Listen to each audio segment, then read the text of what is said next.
All right, if I'm there yet, hello everybody. I started a couple minutes early because I always have to like set stuff up. So if you can bear with me, I'll set all this stuff up and you guys can just hang out. I wish I had like some music or something. Maybe I need to figure something out. All right, so it shows that I am live and nobody's here yet.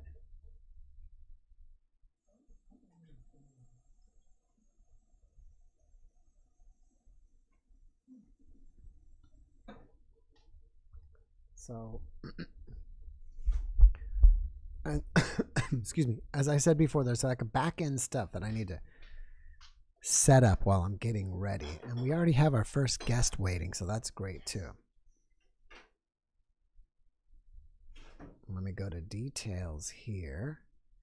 And in the description is the Zoom ID and passcode. Let's put a Discord, how to join Discord. Let me get that.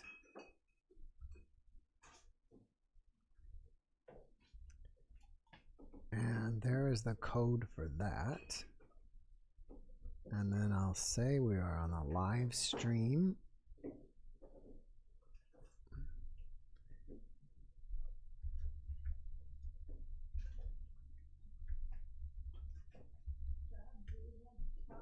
No, thank you. All right, I've got a couple things there. Now what I want to do is I also want to share this link. Let's see what's going to happen. Copy. So that way I can post this podcast on different places like Facebook so people can actually join us too. Maybe we'll get some more people that will want to come share. Excuse me. Keep coughing. I need my Topo Chico. So Firelarker, hello. Blessed, hello, and thanks for staying up late with us in the UK. So blessed. I don't know why I didn't figure that out. White Dove Houston, Lisa Myers, Larry Backlund. Hello, hello. So let me do this. Copy. And then let me post in some Facebook groups that I am live. And that way we might get some new people who want to share. Okay, and I'll put live right now.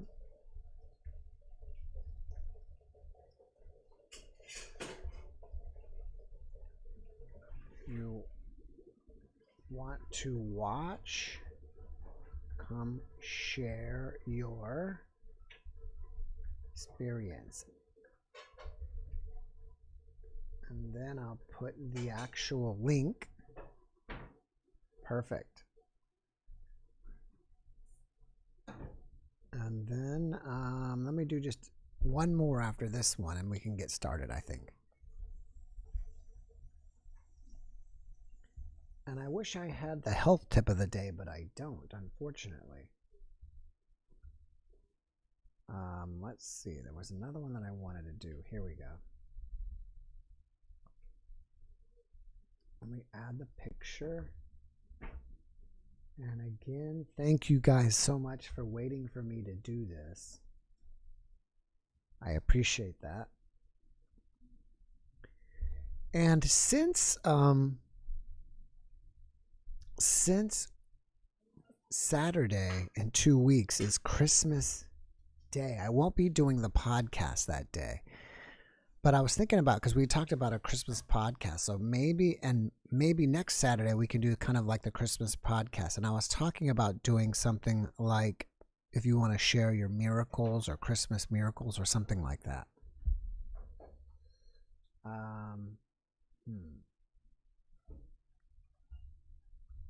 All right, up to 49 people. So hello, everybody else who's come in. Let's see. Fern, hello. Midnight Rider, hi. Thanks for telling your cousin about the show. Christine, hi. Penny Sutton, hello. CZ, hello. Rhonda, hello. Mr. Bacon, hi. Robin Lynn, hello. Christine, hello. Dana, Chris Cooley, hello. Jonathan, hello. And that's it. And he's in Dallas and I'm in San Antonio. So we're just a highway apart from each other. Let me set up my wife's computer and we should be able to get started.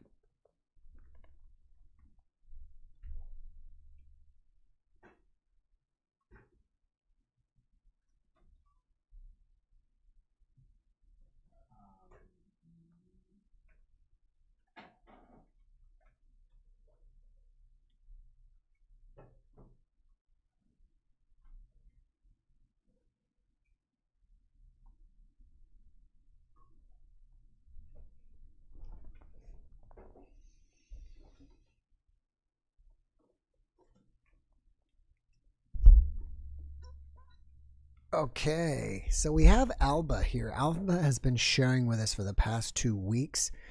She doesn't show her face, excuse me, I believe for legal reasons because of, I don't know, medical negligence or something. Hi, Jeff. Hey, Alba. How are you Hi, today? everybody. I'm fine. Thanks for How staying are up you? late. I'm great, thank you. Thanks for staying up late for us. Alba's in Germany, right, Alba? Yes, because some of your viewers had some questions about my name and my book, I would like to say that my name is Alba and my book is called Proof of Eternity. Mm-hmm. And I would like to give some ISBN numbers so that people who are watching and, people who are interested in buying the book can actually find it, because some commentators said they were not able to find it on Google. Okay, well, before we do that, if anybody has a question for Alba, please type it in the chat section. I thought we were going to give Alba questions today. Your book, Alba, is not on Amazon? It's on Amazon, but unfortunately, some people don't go on the Amazon website to find it. They just try Google, and then sometimes it doesn't come up. So then the ISBN number for the ebook is 978 minus 3 minus 991 29 minus 326 minus 2. And you should be able to find it with this number. If you type it in, ISBN, and the number, then it comes up. And there's another number for the paperback book. It's 978 3991 29 minus 327 minus 9. I forgot what I was going to say. I was going to ask you something and then I lost it. You don't have a website, Alba? No, I don't. Why But not? unfortunately, yeah, I think if enough people are looking for my book, then it will be easier and easier to find it. And so I just wanted to make sure that everybody who is interested in it, can rewind and write down the numbers. And if you just type them in with the ISBN, 4 letters before the number, then it should work. And you see the cover of my book immediately. Okay. All right, I already have a question for you. Are you ready to get started? Yes, of course. Great. This is from Healing Elements. He wants to know what, or he or she wants to know your biggest challenge having these sensitivities. Well, for me, to be honest, they were gifts, they were presents from the other side, because of course when you are 12 years old or 17 or 21 and you have some premonitions, it doesn't really make sense at the point in your life. But as time progresses and things fall into place, and then you have these experiences like this accident, this life-threatening situation, this conflict with my husband and my NDE. Of course, since then, it made a lot of sense. And I had 3 premonition dreams that meant a lot to me, even before the NDE occurred, because I always knew that these things are kind of help from eternity to help me get over those hardships that were waiting for me in the future. So it doesn't really, um, it isn't really something that I regret or something that I think it's hard for me. For me, it's natural, and I feel great about it because I think it's a special gift to be able to look behind this veil of forgetfulness. How have you changed since your NDE, Alba? Well, it wasn't only the day of my NDE that changed my life, but it was also the day that my daughter died. So those two different experiences are totally linked together. So, of course, this day changed everything. And the thing was that I think everybody should keep in mind is that my daughter got ready to leave this earth plane right after my NDE occurred, because I had been luckily able to fulfill her wishes. And right a few minutes later, after my NDE, I had already sent a short message to my husband, making sure that what I had learned in this NDE was put into reality, to let him know that things had changed. I'm not upset about it anymore, and I don't blame him for anything anymore. And I think that gave her peace, and that gave her even the freedom to leave. And I have this, as a mom, you feel connected to your child, but I had this special connection with her, that I was actually telepathically, emotionally still connected to her during the next hour or so. I felt what she was going through. I mean, literally, I felt it. My heart started to beat. I knew that this wasn't about me. I of course realized that it was about her, and I had to uh, give her some support, I guess, to make sure that she would be able to leave, because she was put on all those machines. And that's what made it so hard for her to leave, because I felt she was fighting against the power of all these machines that try to keep her alive. But her um, only goal was to be able to leave, now that she put everything in perspective for me and for the rest of the family, because she knew that she could trust me to keep everything in mind, what I had learned. And so it was a privilege to be able to, stand by her during the last hour on earth for her in her life. And I was asking for a Bible because I felt overwhelmed with it. And I felt that I needed um, some security, just a written word, like a prayer that I would pray together with her when I read the words in the Bible. And I hadn't had a Bible in my hands for years. So this was totally unexpected for me. I just suddenly had the wish, I want to read the Psalm of her birthday. And it would be like a coded message from her to me, letting me know what she's thinking right now. And it was all perfect. It made all perfect sense. So since this day, not only my attitude, against my husband, or against the whole circumstances of the accident, and against the people in the hospital who actually did me wrong as well, just coming there and letting me wait for 25 or 30 minutes, even though I told them what is necessary. This was all very, very hurtful for me. But my attitude had changed, and not only because of my NDE, I still had an afterlife contact with my daughter as well. When I was able to see her for the first time after she had died, I had to see her in her little coffin, and I was not allowed to pick her up. And because I had two emergency operations just, shortly before, and I was not supposed to pick anything up. And I had to sit down. My husband would give me the little coffin, and finally I could see her like a mom sees her child in my arms. And this was a very, very important moment for me. And I was totally happy about having her finally in my arms, after days of longing to see her and be reunited with her physically. Even though she was dead, it meant a lot to me, because I hadn't never seen her face really just before that day.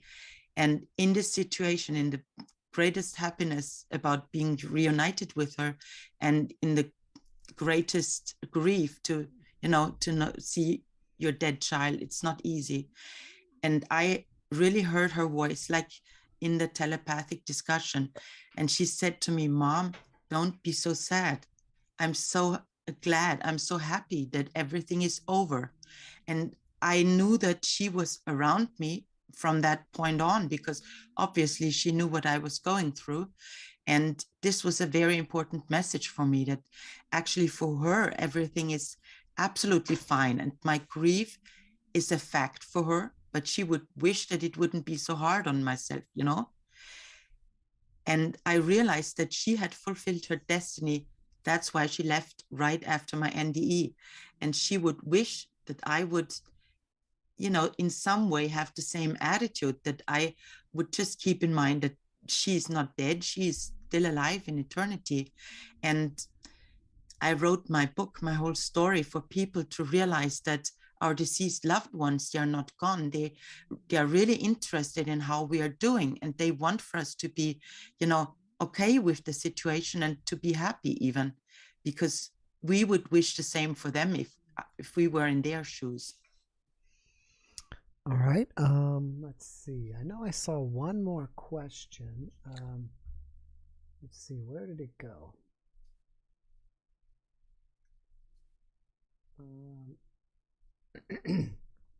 I've got time for one more question. Do you know anything about signs from those that have passed? This is from Fern, and she has seen none and asked daily for years. You mean a proof of eternity, a proof that our deceased ones are alive? Is that the question? She said signs from those that have passed. About seeing signs from those that have passed. Well, for me, I think I am just an audio person, obviously, because my daughter had contacted me in this after-death contact, just telepathically, like she did in the beginning of my NDE. But for me, to be honest, I don't need a sign, because I have realized from that after-death contact on that my daughter is alive, and it's a fact for me. So I don't need signs. If I want to know something from her, I just directly ask her and I get answers from her. So for me, it's not a thing that I would ask for, because I don't need a sign. But I want to explain for people who are looking for a sign from deceased loved ones. Imagine that you are in a kitchen with two small children playing, underneath the kitchen table, and you are cooking some food, and suddenly you realize that you've got to get something from the basement, and so you walk out of the room. You know that the children are fine. You're going downstairs, you're picking up your stuff, and suddenly coming back up, you realize that the kitchen door is closed, so you can't come in, you can't tell the children anything, and they're suddenly starting to get worked up and upset about, the parent leaving, or, just wondering what's going on. And that's the situation that our deceased loved ones are in. We are the children that are playing and, getting distracted on our earthly plane, and the deceased loved ones, they're leaving. When they're leaving, they don't realize that they won't be able to, just walk right back in. And my perception is that they're looking through the kitchen window. They see everything that we are doing. They hear us, and they are trying to say to us, everything's fine. Everything's all right. I'm happy. I'm well. And I would love so much to console you, but they can't reach us. And that's a part of their grief on the other side, because their biggest wish is that we, would find hope and some clarity in this situation. But unfortunately, they can't really interfere directly most of the time with our earthly plane. So for everyone who is looking for a sign, this just means that you are not sure if they live on or if they are just gone. But the fact is, they are not gone. They see everything you're going through. They feel your emotions, because of course, if they love you, they can grasp everything that's important for you. But unfortunately, they are not, allowed to touch us in a way that they would wish for most of the time. And I know some stories of my grandma and my great grandmothers and fathers during the First World War. I know that they had situations when, for instance, an uncle or a brother would be on the Russian front, like thousands of kilometers away. And they would, for instance, see that a picture of this person would just fall down from the wall, or, for instance, some clocks would stop suddenly, and then they would write down the date and the hour of this clock stopping. And weeks later, they would get confirmation that exactly in this hour, this person on the Russian front was killed. So this person lost his life. And obviously, right afterwards, maybe it's easier for them to leave a sign. But as time progresses on the other side, I think there is this, like in my NDE, I had this gate, this wooden gateway on the mountain. And if you just pass over onto the other side fully, then you're not, really allowed to come back very easily. And I think it's actually a good thing. For most of the time, people need protection. Just imagine if everybody on the other side would be allowed to touch you or to get in touch with you anytime they want. We wouldn't be really able to live our lives. We would be constantly distracted from the other side. So I think it's a kind of protection. And it's the same way for people who haven't had an NDE. Sometimes they wonder, oh, if I only had this opportunity to have, experienced an NDE, but everything comes with a price. Of course, there is great insights for all these people who have had NDEs, but there's a downside to it as well. And they have to adjust to their daily lives, to, the opportunities in their future with this knowledge in the back of their head constantly. You can't just turn it off. That's something that you have to live with, because it goes so importantly down your core of your personality, of your identity. So you can't get rid of it. And I think actually we should be aware that everybody who hasn't had an NDE or who hasn't had some memories of past lives, these people are just saved in a way from all these feelings that come with an NDE, the longing for the other side, and all these things, these emotions that you have to work with for the rest of your life. Yes. And I think from eternity, it's a plus if we don't know so much about it. All right, Alba, I have to run. I've got 2 people waiting. But before I go, what is the title of your book again? It's Proof of Eternity by Alba. All right. And I gave the ISBN numbers at the beginning of the interview, so everybody can rewind and write the numbers down and find my book easily, my paperback book and my ebook. All right. Well, Alba, you take care. Have a great rest of your evening, and I'll talk to you later. Yes, you too. Thanks so much for inviting me, Jeff. Bye. Sure. Bye-bye. All right. So I think that Dana was next. So let's get Dana in.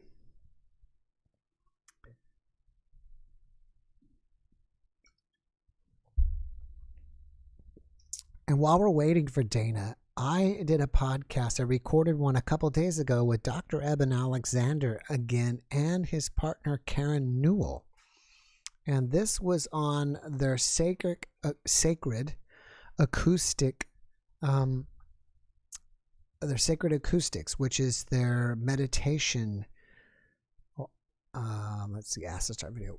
Their meditations. And I think you guys will enjoy it. You get to learn a little bit more in depth about what binaural beats are.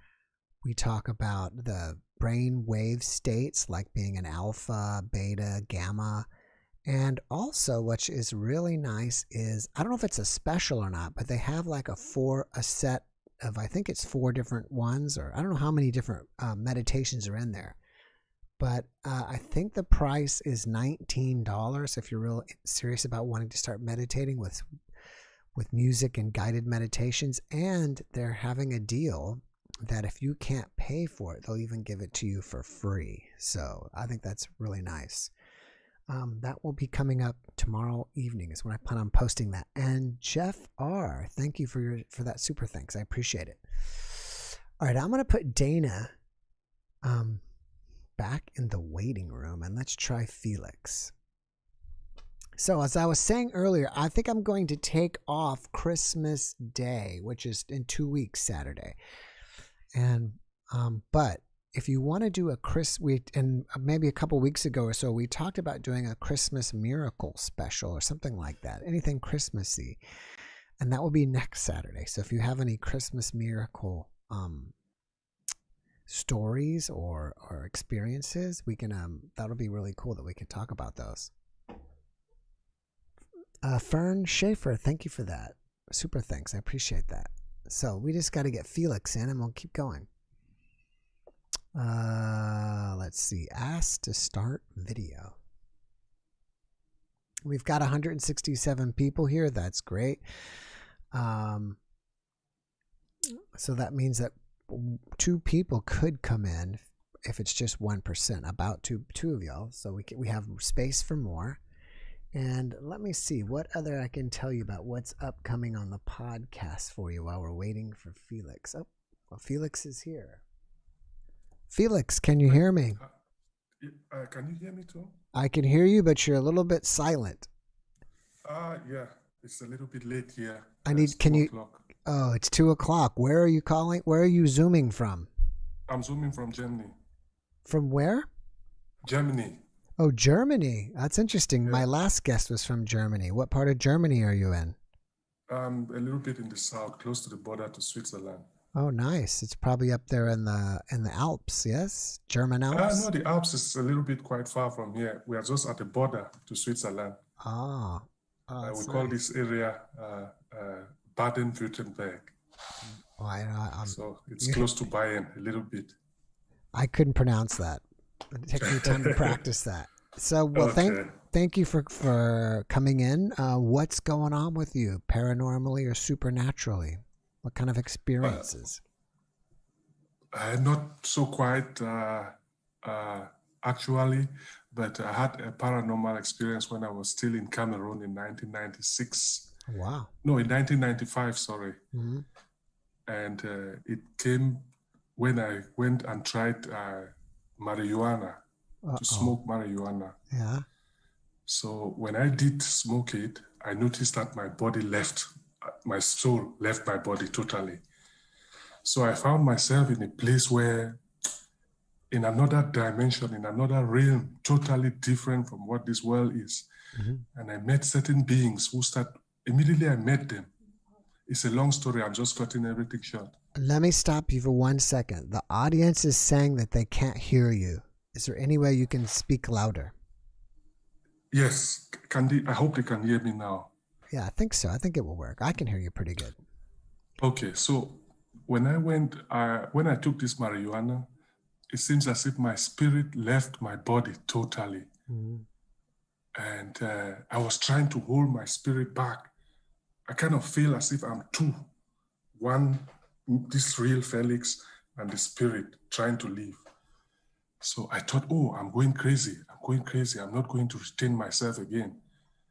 So in the course of trying to regain I couldn't really think again anything.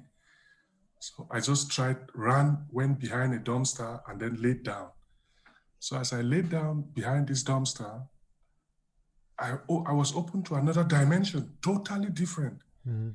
And I started asking questions. Certain beings, there were things which are not of this earthly dimension.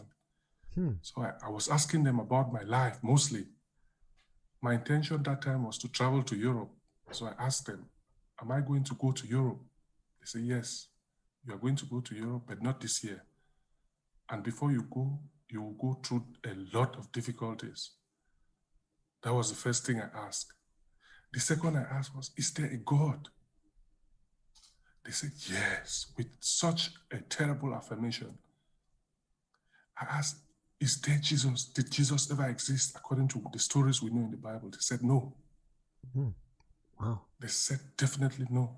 That's what has been puzzling me the whole of my life, because most of the NDEs, they always say they see Jesus, and In fact, I posted a question there, why people always see only Jesus and Holy Mary. Why don't they see Elijah, Abraham, and all these other great architects in the Bible also? I don't know.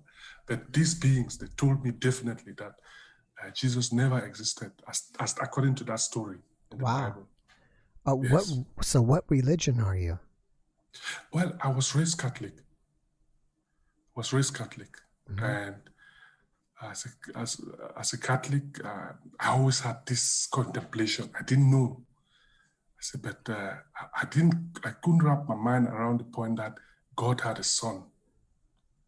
So actually, I don't know whether these beings which I was seeing was actually a part of me, because I had this contemplation, or they were actually beings with infinite knowledge. You didn't. But all the questions. I'm sorry to interrupt you, but did you see them, or you just heard them? You saw them? What did they look like? Them. They look like these Hindu gods with elephant, part animal, part human. You see a being would be like a woman, beautiful face, and then you have an elephant nose. Or you see part, it will be like somebody, you have human hair on the body, but it's an insect on another section. Very strange, but they are very loving. Wow. They are very loving. They are very intelligent. All questions I asked. Now, let me just tell you one thing which happened to that question which I asked whether I would go to Europe that year, which they said yes. They said, yes, you would not go this year. That was 1995. They said, but you will go next year. So I arranged all my documents, application letter, everything. I handed to the German embassy. And it will take normally 3 months for the procession. They process these documents and then they call you, you come and take your visa. Now that was in October 1995. Now I called the embassy 3 weeks after. They said, no, your visa is not ready. I said, why? They said they don't know. There is no solution now. Mm-hmm. So my documents stayed there at the embassy for 7 months. Every time I call, embassy will say they don't have any solution. Now, that was 95. You know, those beings told me, you go to Europe, but not this year. Even though I had all my documents at the embassy, my visa was not granted to me for reasons I don't know. So in 1996, everything has expired. All my documents at the embassy have expired. So I didn't have money. It was not like now where you can just, because the embassy told me in 96 to bring new admission letter so they can start processing the thing again.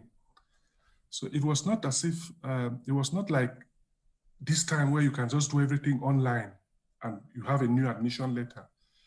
So it takes time. So I said, when am I going to write a new admission letter? When am I going to apply for a new university before I have an admission? It would take ages.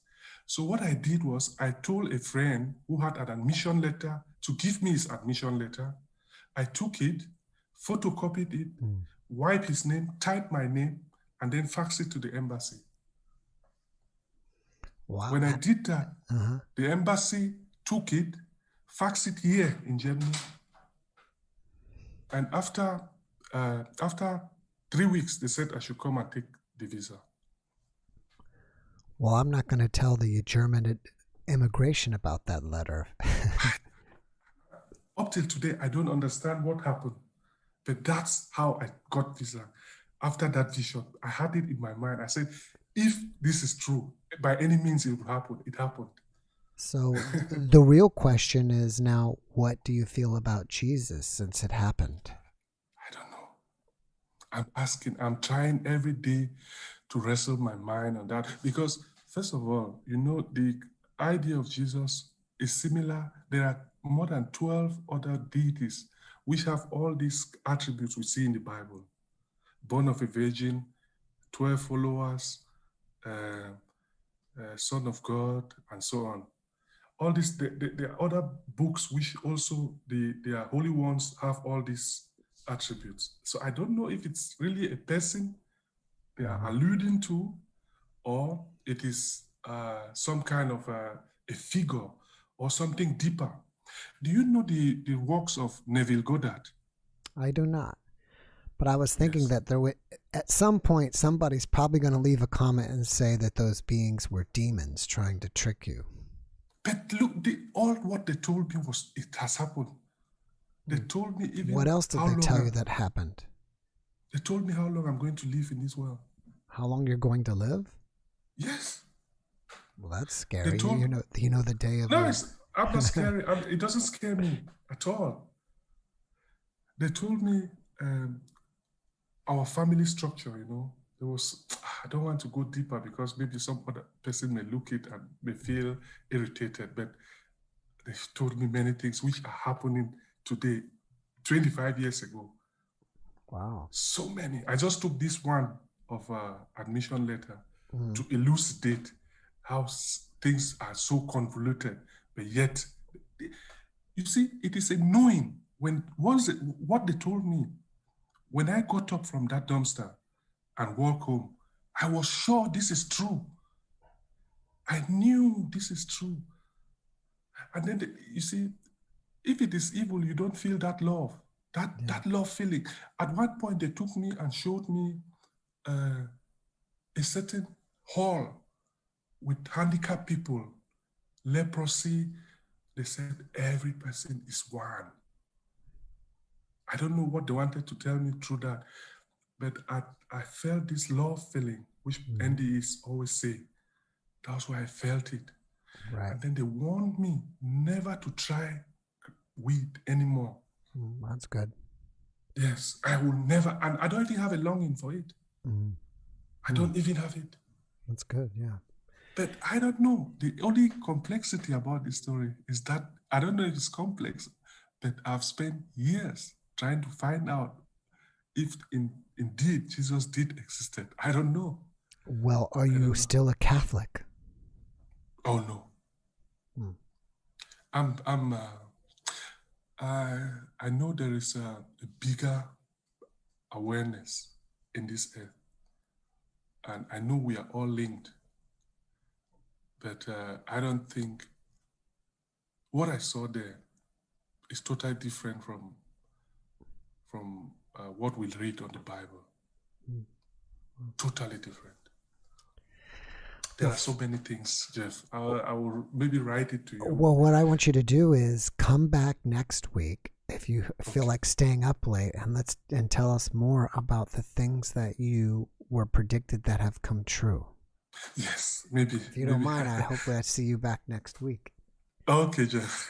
Thanks for coming and sharing with us, Felix. I appreciate you, and I hope to see you next week. I've got to run to the next person. Okay, Jeff. Have a great evening. Thank you. Day over Thank there. you. Bye-bye. Take care. Take care too. Bye. Bye-bye. Nice having you. Likewise. All right. So he had a very interesting experience. What do you guys think? That was very, very interesting. Let's get Matt's in. Matt's chats. So, again, we were saying next Saturday, if you guys want to talk about Christmas miracles or any miracles in general, we can do that. Hey. Hello, I hear you, but I don't see you yet. Yeah, I'm turning on the video camera. There you go. Hey, Matt. There we go. Hey, how you been? Great. How have you? I've seen you before, right? Yeah, I was on your show, and then we had talked about you being a guest on my show, on my podcast a long while back, but it didn't work out. Right. How have you been? It's been a long time. I've been good. Been good. Just keep busy. Now you're living in South Carolina? Yes. You were used to live in Maine? Used to live in Vermont. Vermont. Okay. See, it took me a minute to all come back. Now, the last time I think we spoke, you had graduated school or something. I was still in school. Yeah. Have you finished that? I have not finished that. I'm currently on a break right now. Okay. Because some stuff has happened in my life, and so my focus has been working to support the family. Oh, I understand. Now that my son's older. Makes sense. Did you grow your hair out? Oh yeah. Yeah. Yeah. Funny enough, since the last time we talked, I got my ears pierced. My hair grew out to be like shoulder length. I cut it twice. That's right. 3 times, 4 times, maybe even 5 times. It's nice, a lot of the guests, I have them on and I never see them again or never talk to them again. And that might be interesting for you guys that are the viewers. I mean, it's just I guess we're both busy and we have our own lives. So for the majority of the guests, I feel like I make a friend, or I make this acquaintance or a connection, and then that's it. And I never see them again. But there's a few that come back, so it's nice to see you and catch up with you. Of course, man. So what's new going on with you? Oh, just working a lot, man. That's really all I do is I work and I write. I was trying to let everybody know, how long ago did we do your podcast? Probably 9 months ago, a year? 8, 9 months ago. 8, 9 months ago. I don't remember. Back then I wasn't numbering them, but it's probably going to be around number 1 to 200, I'm guessing. It was like 120 something. Oh, okay. Because right after, because like I don't know if you remember the message I sent you, but it was actually the episode I did with you that helped me to push myself to finally start my own podcast. Great. Because I'd always wanted to do it. Right. Are you still doing it? I'm actually on break for that too, because it takes a lot of time to work, go to work and then come home and take care of a young son, help the house, help the wife with whatever she needs, and then have to sit down for hours editing an episode and then playing it out, sitting there with someone for an hour to 2 hours for one episode. It's a lot of work, which Right. Yes. It's funny when I was actually like looking at your YouTube for the podcast episode for you being my guest, and I realized you had multiple accounts. I was like, oh, this guy's huge. Yeah. Well, yeah, I don't put too much time in the other ones anymore. It's the majority of my time is involved with this one. Yeah. So what is new with you? You got anything else? You got anything new happen to you? Any new experiences? Oh yeah, man. I saw your tagline, Paranormal and Supernatural. And I was like, this is my time to come back. Because it's time to come back. So my son was born 16. He's 16 months old. So 16 months ago. It's pretty soon, like after it's pretty soon after we did our episode together. Or maybe even just after he was born. He should be talking soon. Oh yeah, he's already babbling a lot. I mean, he says some words, but he doesn't Anyway, so there's this ongoing gag between my wife and I that there's a ghost that follows us house to house. Okay, every place we've lived in, we've had really strange experiences, and over this past 14 months, since he was just a couple months old, stuff at home, work too, where I work is and I swear to God by it, because it was like, hey, so I'm gonna tell you something right now, don't freak out, but because I close, he's like, don't freak out, but this place is haunted, and if you experience something weird, don't let it get to you. And I'm like, it ain't gonna bother me. But I'll start with the stuff at the house. So when Zane was just 4 months old, 4 to 8 months old, it was a while ago. There was a night he wouldn't fall asleep, and my wife was trying to make dinner for us, and I was trying to get him to sleep because it was like 10 p.m. and we're both exhausted. He had already been put to bed, but he just like woke up just out of the blue. So sorry, it's taking me a second. It's been a while, but I decided I was going to try to put him back to sleep. So I made him a bottle, and I'm trying to rock him and pat him, the usual stuff. So I go in his room and I shut the door. Now, it's the dead middle of the night, and so I'm sitting there in the rocking chair, rocking back and forth, trying to get him to sleep. He's drinking his bottle. We're relaxing, but then all of a sudden, in the corner of the room, a mass, a kind of almost like puddle formed in the corner, right above the floor. I thought it was a little weird, and I was like, okay, this is a little weird. And then just all of a sudden, the shadow just appeared in the corner. and it must have been like 8 feet tall.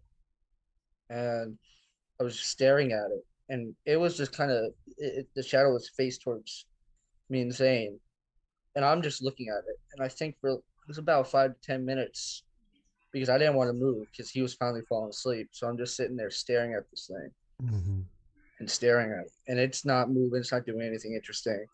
Then my cat pushes open the door, and as the light hits the spot, it just deforms down to the floor and it just disappears. And I was a little weirded out, but I wasn't going to get up and leave the room with him because I didn't want him to wake up. So I just kind of stuck it out. And then, so I get up and, very gently and shoo my cat out of the room. I reclose the door. I sit back down. Same thing happens. The mask forms and it just stands up again. It just comes up again. But then this time it was like 2-3 minutes of me and this thing just looking at each other. And cat opens the door again. And at that point, I just kind of called it good. And I left the room. I was like, I'm not in the mood for this tonight. Now, I have tried to recreate it, with different lights and at night, different things, but nothing can recreate it. And I've tried everything. It seems like it's afraid of your cat. It seems like it's afraid of the light. I don't know. But and that's not the only thing. Yeah, one night I was looking at the baby monitor. Now we have a little baby monitor and one camera that just goes and points down at his crib, and I'm looking at it and I'm just kind of staring at it, watching him sleep because it helps me to calm my own fatherly nerves, especially when he was that young, because you never know what could happen. He was a stomach sleeper, which was kind of weird for a 2-month-old baby. They usually don't sleep on their stomachs. It's not common, and it can be dangerous to a newborn. But I'm watching it, and I watch these two ghostly hands reach into his crib, and it went right over him. They disappeared, but then he woke up, and so that was a little weird. Telling my wife about it, she was like, "That's a little strange." Yeah. Now, but as he's gotten older and he's able to communicate and play, it's becoming much more noticeable that something's here. My son will be walking around playing by himself, but he'll just stand up and walk over to a corner, even just the middle of the room, and he'll reach up for something that isn't there and start talking with it. And this has been going on since he was about 6 months old, and he could do these things. And it never gets any less scary, but it doesn't get any more scary either. I guess we kind of adjusted to it. Have you considered having somebody come over and clear your house? No, because we don't think it's just we don't think it's there to harm him. We're pretty sure that someone in the family that's passed away. We consider that it could be either my grandmother who's passed or her my wife's little brother who passed away back in 2014. Yeah, it's so funny that you mentioned that. I remember us talking about your wife's brother, that he used to, I don't know if he used to make jokes or be a prankster or something. Yeah, and he still does it, swear to God. Well, his baby bottles disappear. The other day, actually, funny enough, they bring it up. He had set it on the table, and we go to grab it, and it just disappeared. Neither of us knew where it went. And then 2 hours later, we found it in the back of the cabinet with the milk still in it. Wow. Yeah, it was just kind of weird. Maybe it's him. It could be. But there was one day that something fell, and it should have hit my son. Now, it wouldn't have hurt my son too much, probably just the impact. It wouldn't have been life-threatening or nothing. Probably nothing serious at all. But it should have hit him. It should have fell on it. And somehow, it didn't. It seemed to defy gravity and just turn just enough to be out of the way. So we don't know if this thing is necessarily bad. So we just kind of leave it alone. But about a month ago, we were sitting down eating dinner together because he's eating real foods now. So we eat as a family.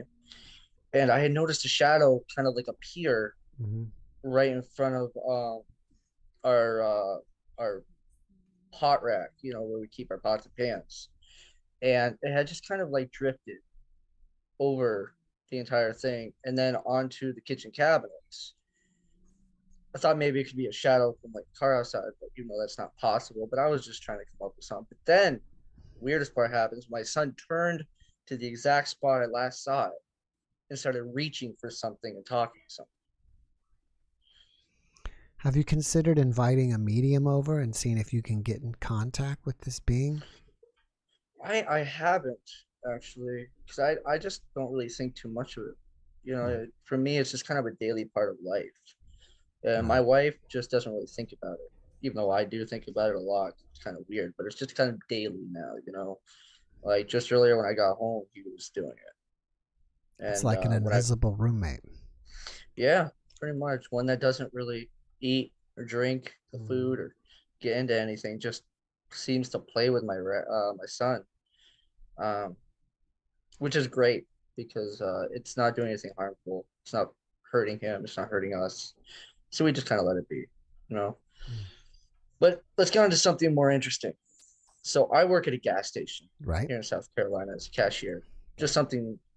I'm usually a cook, but I'm kind of taking a little break from that right now because it's a little less stress. And I work in Myrtle Beach. Okay. That's all I'm going to say because there's many gas stations in Myrtle Beach. Right. So my first day I walked in, I closed there full time. So I'm there till like 9:30 at night because we close at 9.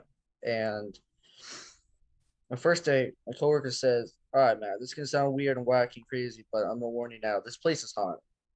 I've experienced something. The boss has experienced something. The other employee has experienced something, and you will experience something. Just don't let it get to you." I'm like, man, I grew up in a haunted house. Don't really bother me no more. But I didn't really think too much of it, because everybody says their place is haunted when they work a night shift, And I learned real quick that is not, that was extremely true, but to the extent I did not predict. My first night, I was hearing banging coming from the office. And now we have the other half of the building, because this used to be one big restaurant. It was divided into two stores. Our side is the gas station. The other side is a liquor store. At night, there's only one employee in each. So, I'm hearing this banging coming from the office. Like someone's like really banging on the wall or the table or something. And I look over and the other employee on the other side, because there's a big glass window that divides the stores. We're looking at each other. And, I just wave and whatnot.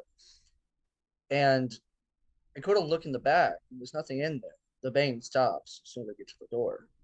So I don't think much of it. And then I go over to her side, and I'm like, "Hey, do you have somebody working in the office tonight, or is there somebody like in the office that's just like banging on something? Oh, excuse me, on something?" And she's like, "Nobody's here but me." I'm like, "Okay, maybe it's just old pipes." Okay. Couple nights go by, and I'm sitting there. It's a very slow location, so we don't get many customers. But I definitely don't get bored anymore. One night I was just sitting there. I just finished all my duties. So I'm looking up at the cameras, and the cameras rotate through, our monitor rotates through all the cameras. And in the back room, we have this cart we use for moving trash to the dumpster. But it's got a broken wheel, so you have to really push it.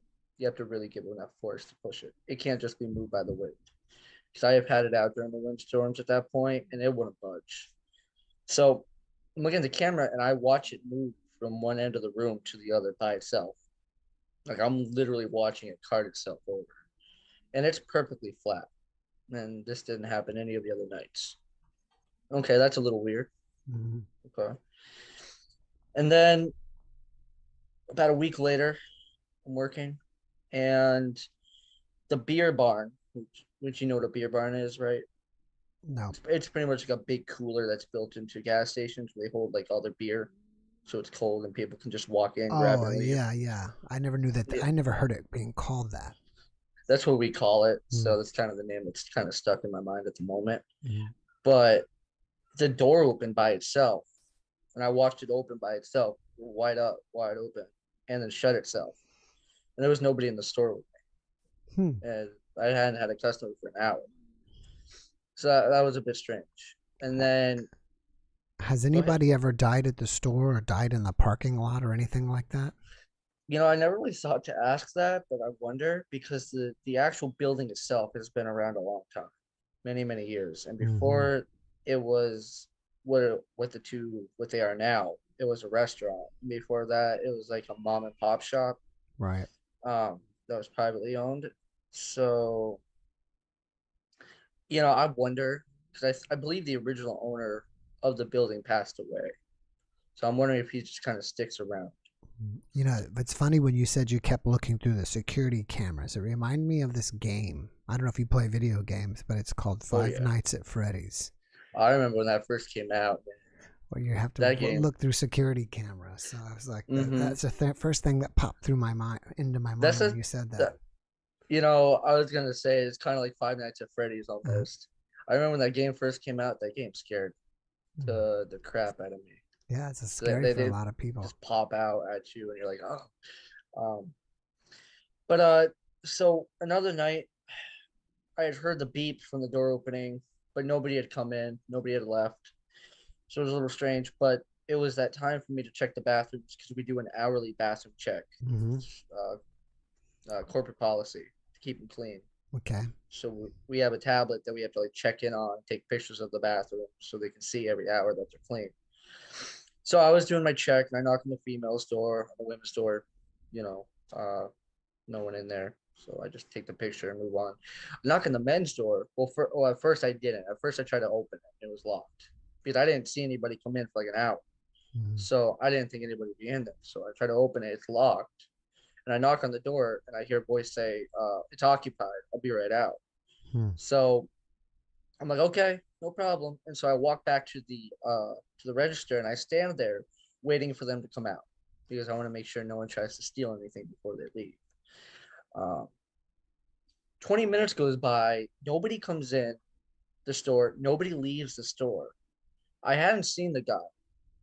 So I wanted to make sure he was okay. So I go back to the bathroom, the men's bathroom door, and I knock on it, and I don't get an answer. And then I try the door handle again. It's unlocked. I open it up. The bathroom hadn't been touched since I last checked it an hour prior. So, wow. Yes, it was kind of a hair-raising experience. That is spooky. But I got one more for you, Jeff. All right. But you're going to like this one. Okay. I promise you, this one's going to put a smile on that face of yours.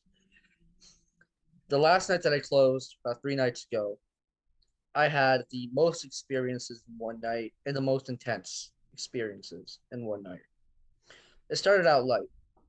I heard the beep, didn't think much of it, moved on, because I'm kind of used to it now. I watched the beer barn door open by itself and close by itself. We didn't have anybody at this time come into the store. So, again, just kind of used to it. Didn't think too much of it, just kept on doing my job. And I sit down in the chair for a second, and I look up at the monitor, and I watch the cart move by itself. And I was like, okay. So I guess it really wants to show itself to me. But I had never experienced those 3 things in the same night, usually a different night, a different thing. Then the banging started back in the office, and there was only one person in there. And on the other side as well, there was only one person. I was looking right at it. And then, so I'm like, okay, this is a little bit weird. So I go into the office, and it stops as soon as I get to the door again. Okay. It's really just having fun with me tonight, I guess. Then I decided to sit back down after that for a few minutes, just look on my phone because we've been dead. I got work done. So I'm just kind of sitting there trying to, wait for the time to end so I can count down the drawer, go home. And I hear a bang, like someone banged their fist on the counter waiting for service. And somehow I missed the beep or something. So I look up, there's nobody there. Okay. Then this was a crazy night, man. I thought I was going crazy. And then oh boy, sorry. I heard a bag crinkling, like in the chip aisle. But we have different things that can crinkle. So I go to each aisle to check. I check the first aisle, there's nothing. Second aisle, nothing. The third aisle is where all the chips are. So I go to step in and I watch a bag of combos fly off the shelf into the shelf across me. And I'm not saying like it just fell like straight down, like it come off the hook. No, it looked like it was grabbed and thrown over into the beef jerky section. That's where it got a little like weird. Like that's where it started really pushing it for me. And then so I picked it up, I put it back. I'm sorry, I'm trying to shake a little bit because it's a pretty powerful experience. Like, yeah. I sit back down and I'm just kind of like a little freaked out, shaking that night too. I'm like, all right, I just gotta get through this and I'll be okay. You know, I'm off tomorrow, I won't have to think about it again. And I hear a voice say, hello, in my ear from behind me. But behind, you can't get behind. There's a wall behind me. And then the cigarettes, and there's nobody in the store. I'm like, okay. So because I turn around real quick, there's nobody there. And that's where it got a little weird. But then the light, so I'd gotten done, time had ran out. I was ready to leave. So I counted down my drawer. I go to turn off the lights in the building, and I'm trying to get the maintenance room, I guess you want to call it, back room where that card is. I'm trying to get the door open, but it's like being held, and I'm pushing with all my force trying to get this door open. It's not budging. So I run, grab the office keys. I go into the office. I look at the camera. There's nothing blocking the door. There's no one in there. There's nothing blocking the door. The doors are locked at this point, so nobody's in the store except for me, for sure. And so I run, so I walk back out. I shut the door to the office. I put the keys down, and I go to open the door in the back room, and it opens right up. So I turn off all the lights. I'm ready to leave. I'm grabbing everything, gathering it all, getting ready to put the paperwork in the office that I need to put in there, and the light in the little, I don't know if you want to call it a hallway, but just kind of there's two doors and a wall that comes out, and then it just opens up into the store. It's like a little miniature hallway. Nothing really special, but the light above was flickering, like repeatedly flickering, and I look over and there's like this shadow just standing there, bro, 100%. And so I'm like freaked out at this point. But I walked down the aisle, just try to see if it was a trick of the light, because it's flickering. So maybe like a shadow off the wall or something. And it didn't go away, didn't fade. It was still very much there. And so I grabbed the keys and grabbed the paperwork. I go in the office to go clock out because I was done at this point. And I look at the camera, our monitor with all the different cameras, and you can see it in the camera standing there. And then I'm staring at it. I'm like, okay, so I'm not crazy. This thing is definitely there. And then it just disappears as I'm staring at it through the camera. Do you think next time you see it in the camera, you can pick up your phone and take a video of it and bring it in and show it to us? That's my plan, because you are one of 3 people who want to see it. Yeah. And I've been trying, but they always seem to happen. I never think, oh yeah, grab my phone and record this. I always think, oh God, I want to get out of here. So do you think this being is playing games with you or trying to get your attention, or? I think it's just playing with games with me. I think it just has fun with me because having died 3 times, right? I think it has unlocked something in me that maybe spirits find attractive. I was wondering about, since you've had an NDE, maybe you're open to getting into communication with it where other people may not. And I think so too, because my coworker who does experience stuff, he doesn't get it as extreme as I do, but he does experience things when he closes. Sorry, I'm still shaking a little bit from the story because it's just that powerful. Actually, do you mind if I finish the story real quick? Yeah, go ahead. No, I'm almost finished, so I'm right at the end. So I clock out, grab the keys to the office. I run out that office. I turn off the office light. I run out the office. I grab my stuff. I put the key back where it's supposed to go. And I go and set that alarm, and I run out the door. I turn around. I lock and I'm on my way out. And then I get in my car and I'm pulling out, but I just kind of look in one more time to make sure I got all the lights, got everything shut down properly, you know, from the outside view. And it just appears right in front of the door. And it's looking at me. And I was like, I'm out. And I drove off. That was it. I was there today because I work a morning shift today, but tomorrow I work a night shift. So I'm excited. Well, but my coworker was telling me that the night after that, he had a more intense experience than what he's had prior, with things being moved by themselves with nobody in the store. A Slim Jim was moved to the wrong section when, you know, now I don't know about that being a ghost, but who knows? I keep my mind open. But he said he was hearing banging like crazy in the office. He was hearing banging on the front counter. He was hearing stuff being moved by itself. There was this bag of combos that were up on the shelf as well, and he had put them back onto the the hanging rod, and he had turned around to go back to the register and just wait for someone to come in, and he turned around and that same bag is right back up top, and he knows he had put it back. Wow. Now, after that experience of mine that last night, I texted my boss. I was like, "You gotta see the cameras from last night." I'm like, "You're gonna see more ghost activity last night than you have your entire time here." And she looked and she confirmed that everything I experienced, she saw on those cameras. The shadow, the thing moved, cart moved by itself. Is there any way you can get the recordings of that and show us? I've asked, but we can't because company policy won't let us, and we don't want to lose our jobs.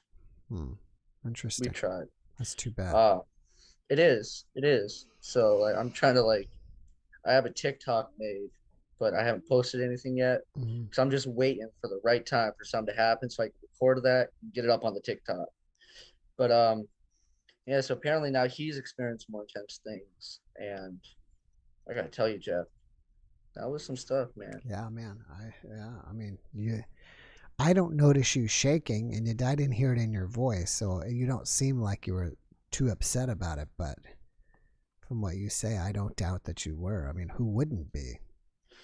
It was weird, but as you were saying, or as we were saying, just a few minutes ago, I think having an NDE and just being kind of an open personality in general, I think it attracts spirits, because I'm not like, go away, leave me alone. I'm like, all right, just do your thing. Whereas my coworker, he's like, shut up, leave me alone, go away, trying to work. Yeah. And I think that's why it just like goes crazy when I'm there, because it can, and it doesn't really get to me as much. Right. Well, which is okay with me. Thanks for coming back and catching up with us. It's nice seeing you again. And, don't be a stranger. You're welcome anytime. And I would love to be back on, even if it's just talking about random things. Yeah. Nice seeing you, Jeff. Good seeing you again. You take care. Bye-bye. Bye-bye.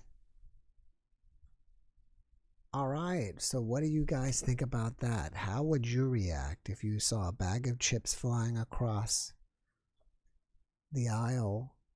Baskets being pushed with nobody pushing them, banging on the walls. Man, that must have been really freaky. Typo, thank you very much for that thumbs up. Or, I mean, that super thanks. I appreciate that. So, again, there's 200 and something of you guys here. Just to let you know, tomorrow's video is going to be of Dr. Alexander with his partner, Karen Newell, and we're talking about their Sacred Acoustics, which is their meditation program. And I even asked Dr. Alexander, is there one of his meditations that can have him have an NDE-like experience? So you can hear about that. RevNed, I see you there. I thought RevNed was going to pop in here. RevNed has also been a guest of ours, Reverend Ned. And let's see, I was going to mention earlier about who are the other guests I have. I have another NDE that I recorded the day after that should come up Tuesday. Let me get back to my calendar here. And today is the 11th. So yes, that was actually, I've got 2 more NDEs that I've already recorded after that with Dr. Alexander. So a lot of times I'm like behind, like I'll record it today and post it the next day, or record it today and post it in 2 days. But I'm kind of like caught up where I have like 3 days until I actually post them. So it's kind of nice. Let's see. Anybody else coming on of that you guys may know of in the near future? I don't think so, but I think I have another person, another international guest about an NDE that I'm going to record next week, and I think he's from Africa. So on that note, on the 25th is a Saturday. I won't be live, but I was trying to do next Saturday as our Christmas one, where we could talk about Christmas miracles or anything like that. And that is it. So we have over 200 people here, and nobody wants to come and share. And actually, I think that for the regulars, you'll see that people who do come and share, once they're here, they realize it's no big deal. It's like you kind of, I think someone mentioned it last time. It's like when they're talking to me, they feel like it's only me and them, and they kind of forget that there's a bunch of people watching. So maybe it's not as, nerve-wracking. But, we have a wonderful audience. I mean, I have the most amazing audience. And so there's really nothing to be afraid of. And on that note, we have our ultimate regular, who I don't think has ever missed a show. Susan, thank you so much for that super thanks. Thank you very much. And I saw someone else. I think it was Susan, another Susan that became a member. So thank you for becoming a member. I think that was another Susan. So he's almost here. Stephen Cake. Hello. There you are. All right, we got this camera going here. So, ladies and gentlemen, it's Stephen Cake. He is back. He's going to juggle. Now, you only have 3 balls. That's too easy for you. I try to learn a trick a day, so it's like see if I can perform something. So it's like, this is what I just came up with. Maybe you can move a little bit closer because it's hard to hear you. I can do 1,000. Yeah, let's just do more balls. He's amazing at juggling. He makes it look so easy. Well, it's easy for me. Is that 5? Yeah, that's 5. Well, can you break your record and do 6? I'll give it a shot. Why not? Let's push you to the next level. 6 balls. I didn't practice ahead of time. Oh, that's you had it going. You had it going. Well, I mean, if you want me to keep juggling, I can do that. No. You can come back. I was saying you. Still dancing too. He can dance with us. So what do you? I have a spirit with me all the time. For those of my hand like that. You need to come close, brother, because it's hard to hear you. Now, for those of you who don't know, Stephen has a being with him at all times. Her name is Monique. I think he attracted her to him because he put up a picture of her, and she came to him. Is that correct? Yeah, the more you're suffering, the spirit world sees it. The more you're suffering, the spirit world sees it. I like that.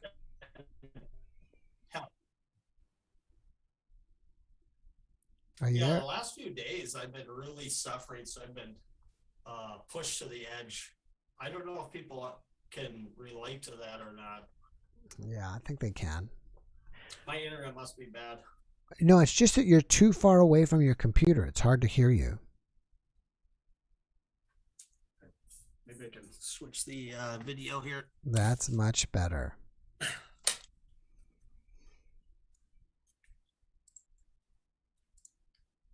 All right, there we go. I really liked what you said. You said the more that you're suffering, the other side knows about it or something.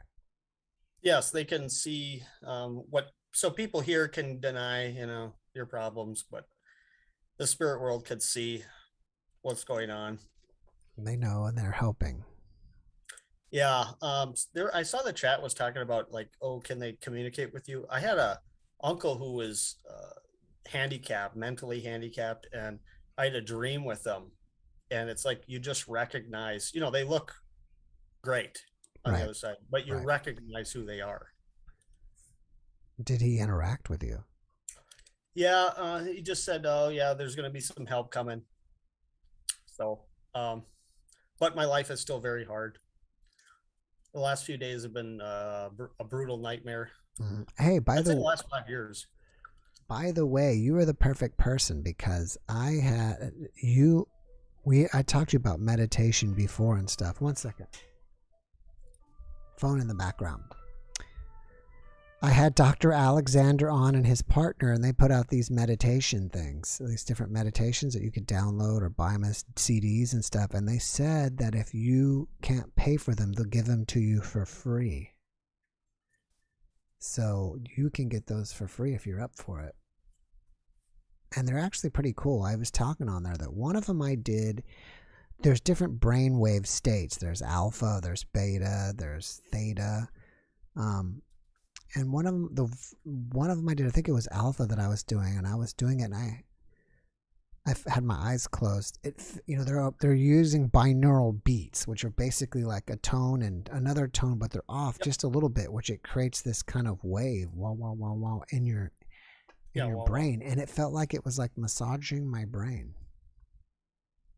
It's kind of cool. But anyways, when I sleep at night, that's what I listen to is kind of that woo, like the real mellow, the binaural beats. There's a lot of stuff on YouTube. You can listen to that. Yeah, you need headphones for that, but right. I mean, well, what do you got in your ear right now? On. What's that? I mean, you got these, right? Don't you got earbuds? Yeah, I can use these. Yeah, I can use that. Earbuds. There is one of them that I used to listen to that I used to, while I was going to sleep, I would listen to one of these binaural beats, and I would just put it on and I would fall asleep. And eventually at some point I'd wake up in the middle of the night and I would just take off my earphones and go back to sleep. Yeah, well, see, I lived in a group home, or I'm still in a group home, but when you share a room with a roommate, like they're really loud, and so you got to do whatever you got to do to. You got to do what you got to do. You got to do what you got to do, man. That's what I always say. Mother Mary, comfort me.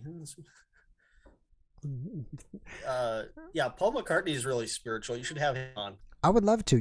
There is an amazing story that I read about Paul McCartney, that he was at a recording studio, and I guess the guy had known John Lennon or something. I can't remember the whole story, but it was years later after he died, and somebody had called on the phone and was making like comments like it was like John Lennon, or it was like a ghost calling or something, and they, either him or both of them, felt it was like John Lennon trying to communicate with him. I don't remember the story completely, but it was really interesting.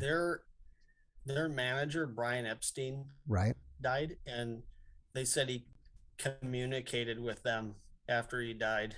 So I don't remember the whole story, but it's on YouTube. I haven't heard that one, but I don't doubt it. So who are you looking at? They're spiritual people. I say you keep looking to your left. More or less just thinking. Like I guess that's just kind of look to the left when I'm thinking. Okay, yeah. But I do have a spirit with me. She's waving. I wish we could get in communication. I keep asking Monique, please let us communicate with you. Everything is a game. Everything is just fun for her. Is she hearing? Is she listening to this conversation? Yeah, oh yeah. I mean, she hears you, but does she hear me? Yeah. They know what's going on. Their perception is much higher than ours is. I just don't understand They're why probably aware of what's going on in the whole house. Why she doesn't communicate with us.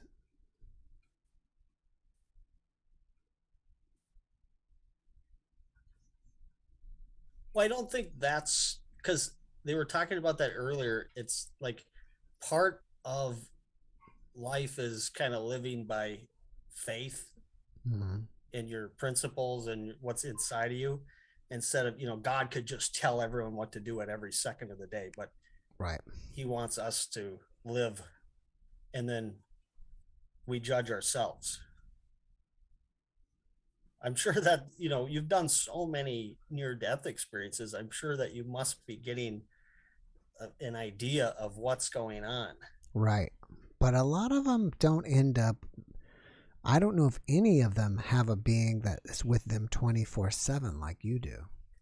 They do, but they're not interacting. We all have entities that are watching us, but they're not necessarily interacting with us. I think they have to lower their energy to do that.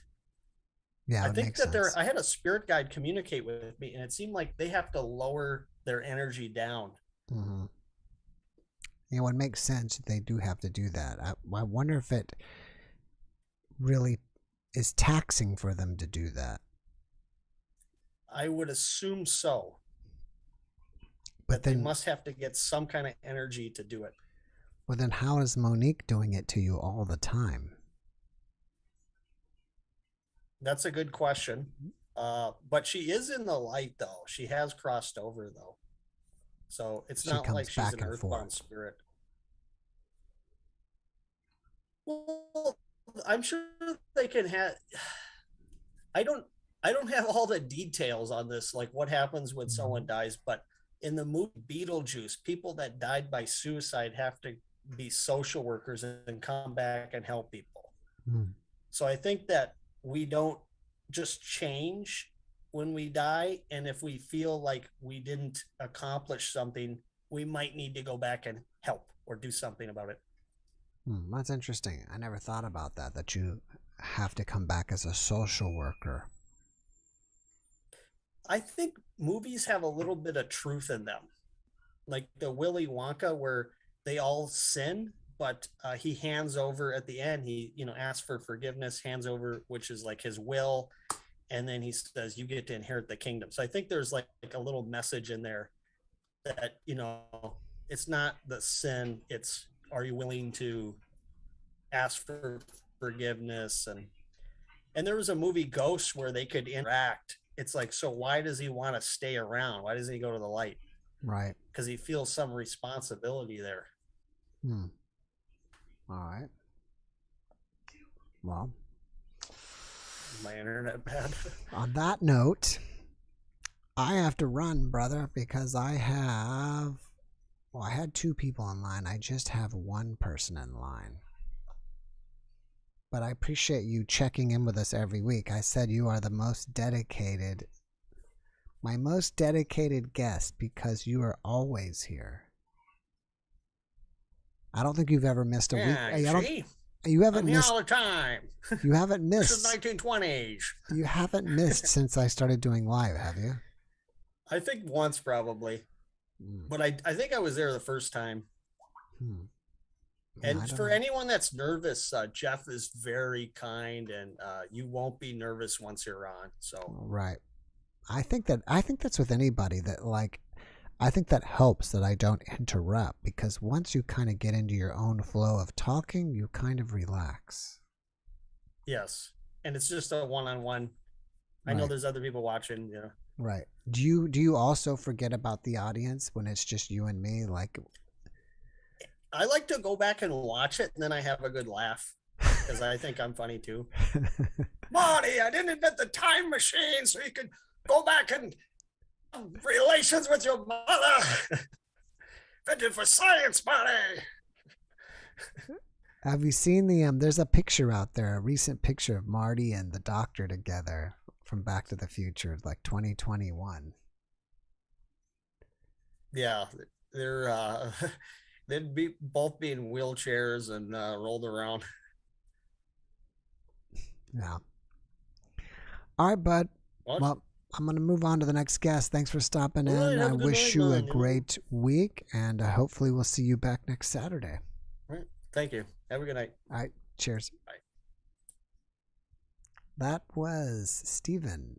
And let's have Jack come in. Jack Brown. Typo was here. I saw her, then she disappeared. She may be in the chat. The chat there somewhere. Whoa. Yo, sexy. What? Yo, sexy. I guess that was That was the first time that ever happened. I knew I was going to get like a troll or something that was eventually going to pop up and do crazy stuff. Luckily, we didn't, he wasn't doing anything crazy on camera. You're sorry that you missed the beginning of this. Who is this and why is he suffering? Rose. That must have been Steven. I guess it's delayed, so now my wife is hearing what's going on and laughing. I think I handled that pretty well, that I just kind of just got rid of somebody when someone comes on and starts doing crazy stuff. That's the best I can do, is just remove. Unfortunately, I can't do a time delay and delete it. So we got almost 250 of you here. If 10% of you, if 1% of you guys showed up, that would be 2.5 people. And it is 8:22. I've got 40 minutes. I'm making my 40-minute last call if you want to get on the show before it's too late. Oh, we got Rhonda. All right. I thought I saw Rhonda earlier. We'll get Rhonda in. And then there's Typo. She should be in pretty soon.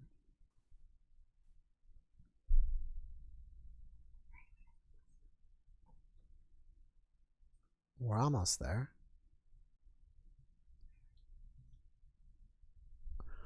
Rhonda, do you hear me? Ah, there you are. Hello, Rhonda. I see you. I just don't hear you. Can you hear me? Now I can.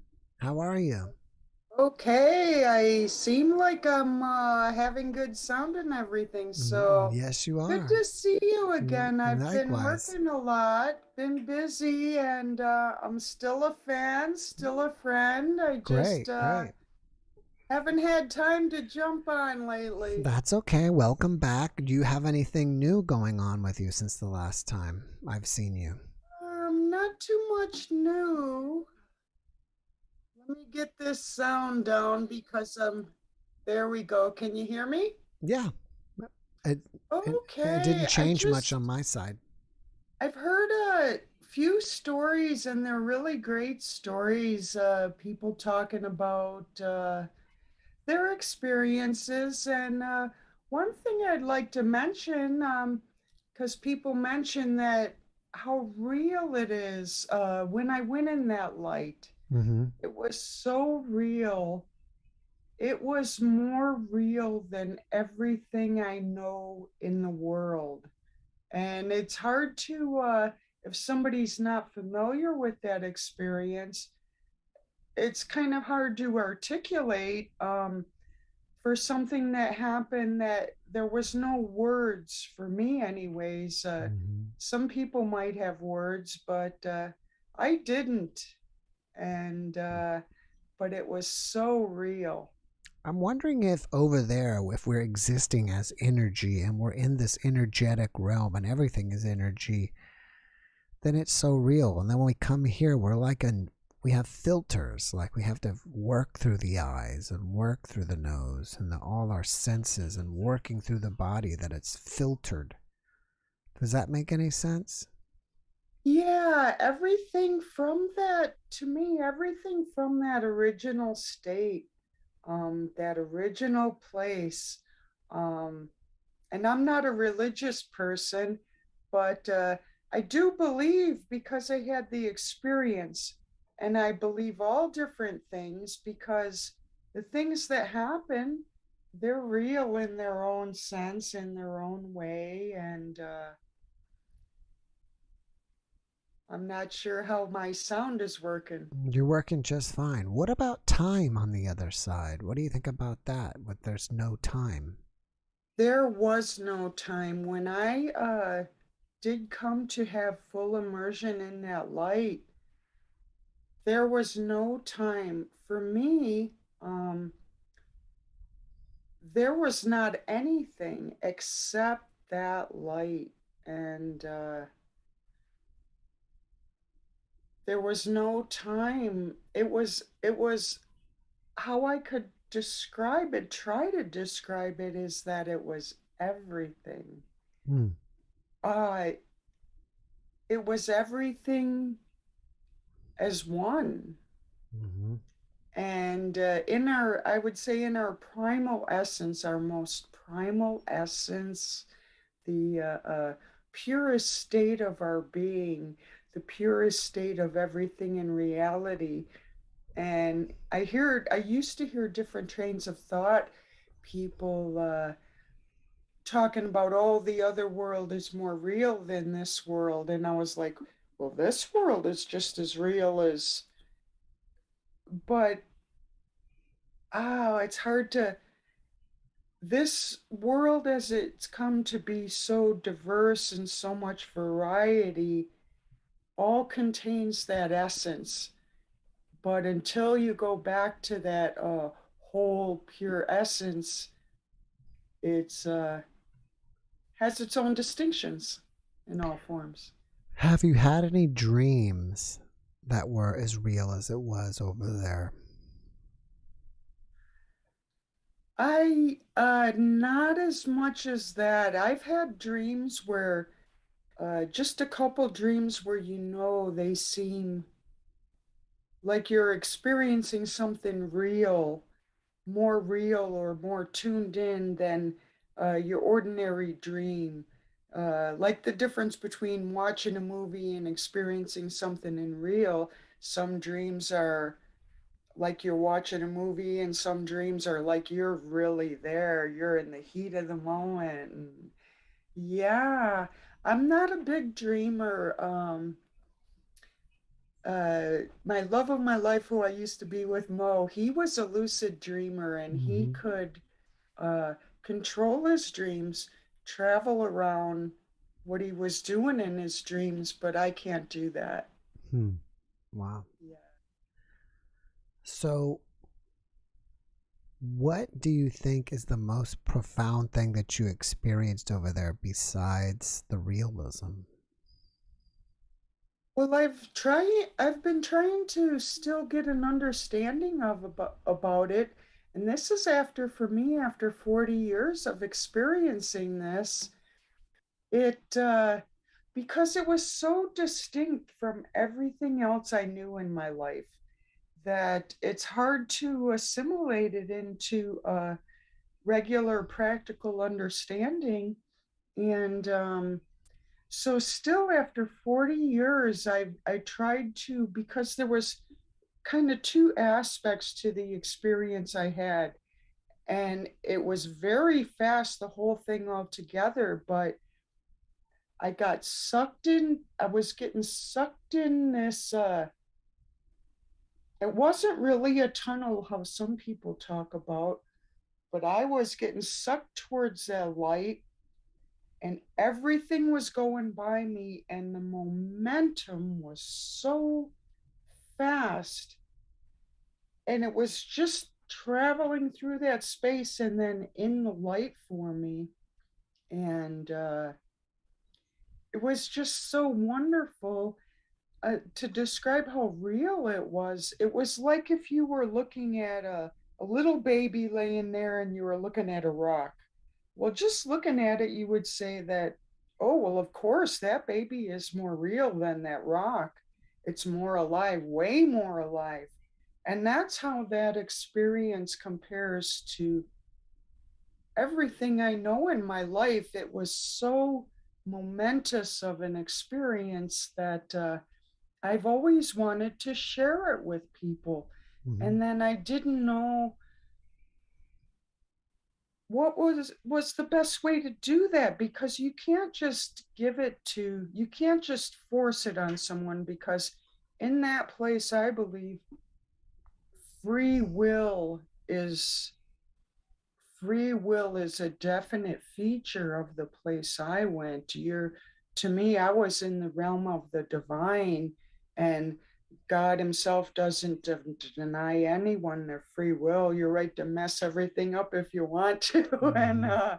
and but hopefully, you create beautiful things, to me, with the opportunities that you have. And to me, when we come into the world of our physical world, we're in the world of duality, where you're going to have good and bad. that's just the nature of it. Every coin has two sides to it. And but trying to share that experience, I'm still learning about it. It was just so divine. And I've done a little bit of learning from Sadhguru on inner engineering online. Mm-hmm. I did this 7 online sessions, Mm-hmm. 90 minutes each. And each session brought me to an improved state somewhat. And I did the inner engineering completion online with Sadhguru this last January. And I had like lights shooting out my head. Wow. For like 3 days. I was in this state and I was in control. Like I could have stopped it, but it was such a wonderful sensation that I was experiencing that I thought I should just stay with it and go with it. And I was able to function. I was able to eat. I was able to do my necessary activities, sleep and what, but my mind was such in a detached from the physical world state that I was just enjoying have the freedom of being mentally liberated from your normal attachments, how you're mentally get so attached to the things in the physical world and your worries, the things that you have to do day to day, your bills and whatever things you have to do. And when I did this inner engineering completion, and it was 3 days, and when I finished the 3rd day, yeah, I had lights shooting out the front, the sides, the top of my head. Felt like light all around my head. It felt like I was able to navigate all my thoughts that I might think about, places that I might think about or, have my thoughts in. But I was not so fixated on it like you normally are in your my normal consciousness. So it was after 3 days of that, I thought, well, my dishes are piling up. I need to do the dishes and pay some bills or something, do some basic things that need to be done because I don't have a servant or someone to do all that stuff for me. So yeah, the world is still moving without you. So and just by choice, I kind of came back. I intentionally tried to ground myself back to practical reality, and I did. By that afternoon, I was, I'd say, only 10% in the cosmos still, and 90% with my feet back on the ground. And the Isha Foundation called me that afternoon, and I told them I had to stop and just ground myself back again. I'd like to stay in lights and stuff, but excuse me. But yeah, you have to live in this life. Till I get housekeepers and cooks and stuff, I have to tend to business at hand. Right. Well, Rhonda, thanks for coming and sharing with us. It's nice seeing you again, and I've got to move on to the next person. Okay, all well, right. Talk to you later. All right. You take care. You too. Bye-bye. Bye-bye. All right. Don't report. And let me do this. Is the heater on? It feels like it's getting hot. All right. Let's bring in Typo and see what she's up to this week. There's a lot of regulars. Not a lot. There's a few. Let me do this. What happened? Where is she? Hi there. I'm trying to connect and I'm doing something wrong. Who's Oh, that's okay. At least I got you audio-wise. Yeah, it always takes me a moment. You're so patient. I appreciate it. Oh, that's okay. So what's up with, have you decided when you're going to move to Arkansas or what? I'm like right in the middle of that. I'm right in the middle of putting out my intention. I really want to, I'll spend the Christmas in Massachusetts and New Year. And then I think February is my deadline, depending on traffic. And so I'm putting out intention through consciousness to just align whoever I need, whatever property would work best, get the paperwork in order before I even leave, so that by the time I get there, like 3 months, to put intention out for 3 months while you work on the solid material things that you want to do, it gives all of those entities that will benefit, that have people in need, that might want to rent a room, that have friends that you'll meet along the way, have lineup of contractors you might need, because whatever property is lined up, there's no time. So if you send them on the job of going forward, find the perfect thing, read my mind, because I don't want to do it. Right? It's too hard for me as an individual to identify all those little things. So find me a plumber, find me an electrician, line that stuff up, make sure my neighborhood is perfect for what I need. Right? 3 months is just an awesome amount of friendly time to send your guides, to send angels, to talk with God, and just line it up for whatever will be important later that you can be of use. They just, I think, really love having that amount of time. And when I do that, it really works. It works in such a way that I can't knock it. So, but go ahead. I want to say, I feel like I'm leaving people out. For those of you who are not regulars, about a month or so ago, she was on her way from Massachusetts down to Arkansas, and she would check in with us wherever she was on the drive and on the drive home. And I guess she has decided to move to Arkansas. So, since there's a couple of those podcasts where she's back and forth, we caught her. I just thought I'd ask, when is the big day? Yeah, and I'm looking forward to it. I just want to really enjoy this last Christmas and pack up things and have it work really well. And then you just had a caller that said she had to get back to the Materium so that she could do her dishes. Right. And then you had a caller that talked to a spirit all the time. So I just want to open that up. If any ghosts want to do dishes and help clean up, I'm just bringing them on, right? But that's the only function I need, so nothing else. And I don't want them to just move them. I want them scrubbed and cleaned and put away nicely. Yeah, wouldn't we all? I really like how you put your intention out of there and how you are lining up, the angels and lining up people to help you with your move. I think that's very fascinating.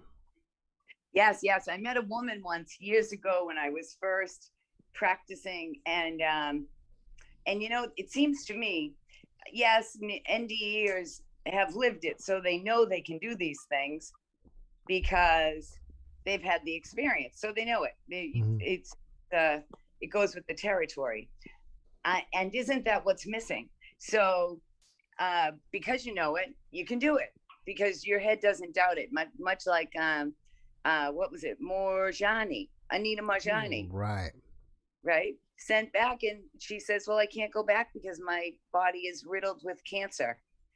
And they say, yeah, well, you should fix that. Right? So it brings to mind, I think, that we can do all of these things. It just simply takes more than trust. It takes responsibility of your abilities to go, I can do this, and so I'm going to do it. And that's what I want. And if you talk to your higher power, whatever that is, along the way to reinforce it, I think you see enough of this stuff and you go, oh yeah, that's what I'm supposed to do. I wish someone told me when I was little, and it would have made things a heck of a lot easier, right? Well, what do you think? Well, I have not had an NDE like you have, and I don't remember exactly what happened to you on yours because I've probably interviewed 50 people since yours. But if you did connect with your guardian angel or angels or other beings, I would assume at least you have some certainty that they do exist. So it seems more easy you know, it's easier for someone who's had an NDE to just say, oh yeah, I know the beings are there, so I'm going to go ahead and, you know, set up my life and talk to them. Does that make sense? Yeah, it totally does. And after 300 of them, I think like you just had a caller in that said a really cool thing. She said, if God just came down and said, oh, by the way, you're a spirit in a body, so you might as well use all your abilities, it would kind of take the fun out. I mean, eventually we'll do that, right? What we will go through in this financial process right now, we already know, because near-death experiences have come back and told us how we will move and create communities. We know that we'll have greenhouses next to our houses, and we'll be growing our own food because we have to compensate for the bad food processes we have. We know all of this because, and for anyone out there that hasn't keyed in, near-death experiences have been brought here to tell you what they experience, and they don't want to go through. You know, it's a big responsibility saying truth. And I'm a good example because I say things wrong in the moment. You know, I'm dyslexic. So I'll describe something. I know I could do better. It's just that I get ahead of myself mentally. So, but I guess to simplify, we've had these near-death experiencers come back to say, oh, you want to heal? Yeah, go ahead. Do it. Or you want to get in touch with your guides? We've been told a million times. Every single person has. You're never alone, right? We weren't brought here to be alone. We were brought here to enjoy and love. So everybody's been saying it over and over again. So it comes to a point where you go, you know what? I bet they're not lying, because they don't want to go through a near-death experience and see it again, see themselves lying to people. The pain in that is like, God is like beaming next to you in words that you can't even find to explain it. And he's raining love around you, saying like, you're a little kid. It's okay. You're just practicing. It's like yelling at a 3-year-old. I would never yell at you. I love you. You're my kid. You're perfect. That was like being in a playground. And so don't worry about it. Meanwhile, you're like, oh my God, I did that. Oh my God, I remember that. And he's going, it's okay. Kind of like a 3-year-old will duck out of the room because they're embarrassed, right? That they, whatever. So once you hear that enough, you have to take the leap of faith and go, oh my God, I'm not ever alone. Even when I think I'm alone, and anything I do is okay. I just have to be responsible for it. Cool. Right? And then when you start using those powers, the other day in your Discord, I was talking to somebody, and I let their energy into mine to feel all of their sore spots, because they were sore from head to toe. And she was describing it in words. Finally, I said, I'm just going to do this. Just give me that connection, because we're all one. Bring on that connection. I want to feel it. And I started feeling it. Pretty soon I'm like, oh my God, I'm in so much pain. Like my back hurts. And the only things that don't hurt are my eyes and my ears. And she says, yeah, that's how I feel. Right? Well, that's Reiki, right? We teach each other Reiki, because that's essentially Reiki. I mean, you can shoot it out or you can take it in. So hey, I didn't want to get into a big lecture. I wanted to say, yeah, that's what I'm doing. I'm lining those guys up, because their spirit, they can do it in 10 seconds. And I don't, they're better than me, right? They're better than me. Right. Hey, I want to give you a Zoom number for anyone that doesn't have it. All right. Well, one thing I want to say is I'm glad you mentioned, because I forgot to tell everybody that we do have Discord. If you don't know what Discord is, it's free to join. There's about 100, and I don't know, last time I checked, 180 people there. You can go there. You can hang out. It's, like I said, it's free. All you do is go to Discord and get a free account. I posted the join code in the description if you want to join. And you can go there, you can chat with other people, you can post stuff, you can voice chat, video chat. There's a lot of other like-minded people. If you want a place to hang out, that's the place. And Typo here can tell you, because she hangs out there. Yeah, and it's a blast, and it's a place really to exercise what we can do, because no one told you. So we're here telling you, and there should be 20,000 people in your chat, because the things we're talking about aren't pretend. It's just a wake-up call to say, hey, we kind of forgot. Now we're getting back to it. And here, every single day you put an example up, like, and so let's get on with it, right? Let's have fun. So anyone that has, all you do if you want to get onto Zoom is, no matter what your phone is, you just download the app for Zoom. I'm going to read out the number so you can replay this video if you can't find it, but it's under his description. Right. 2757-8850 is the number. If you haven't seen it, it's under the description of his video. And then you go in, and it's super fast, 2 seconds, username and password. Then you go in, and when you want to get in, it's going to say pass, and his pass is capital D, 48, capital X, small U, and the number 1. Right. So you keep this, and if you need to back it up to hear that again, go ahead, because that's really what this is a study of. He just had a guy that talks to ghosts. Well, that's totally normal. That's totally normal. And near-death experiences have talked about that in their books forever, talking to spirit. And they get information, and if they're scared, they ask for comfort. You can, right now, you can be like, if your house is creeping you out, or having people talk about ghosts in the future creeps you out, talk to your higher power and say, fill me in this space with complete calm and let me feel it so I know it's real.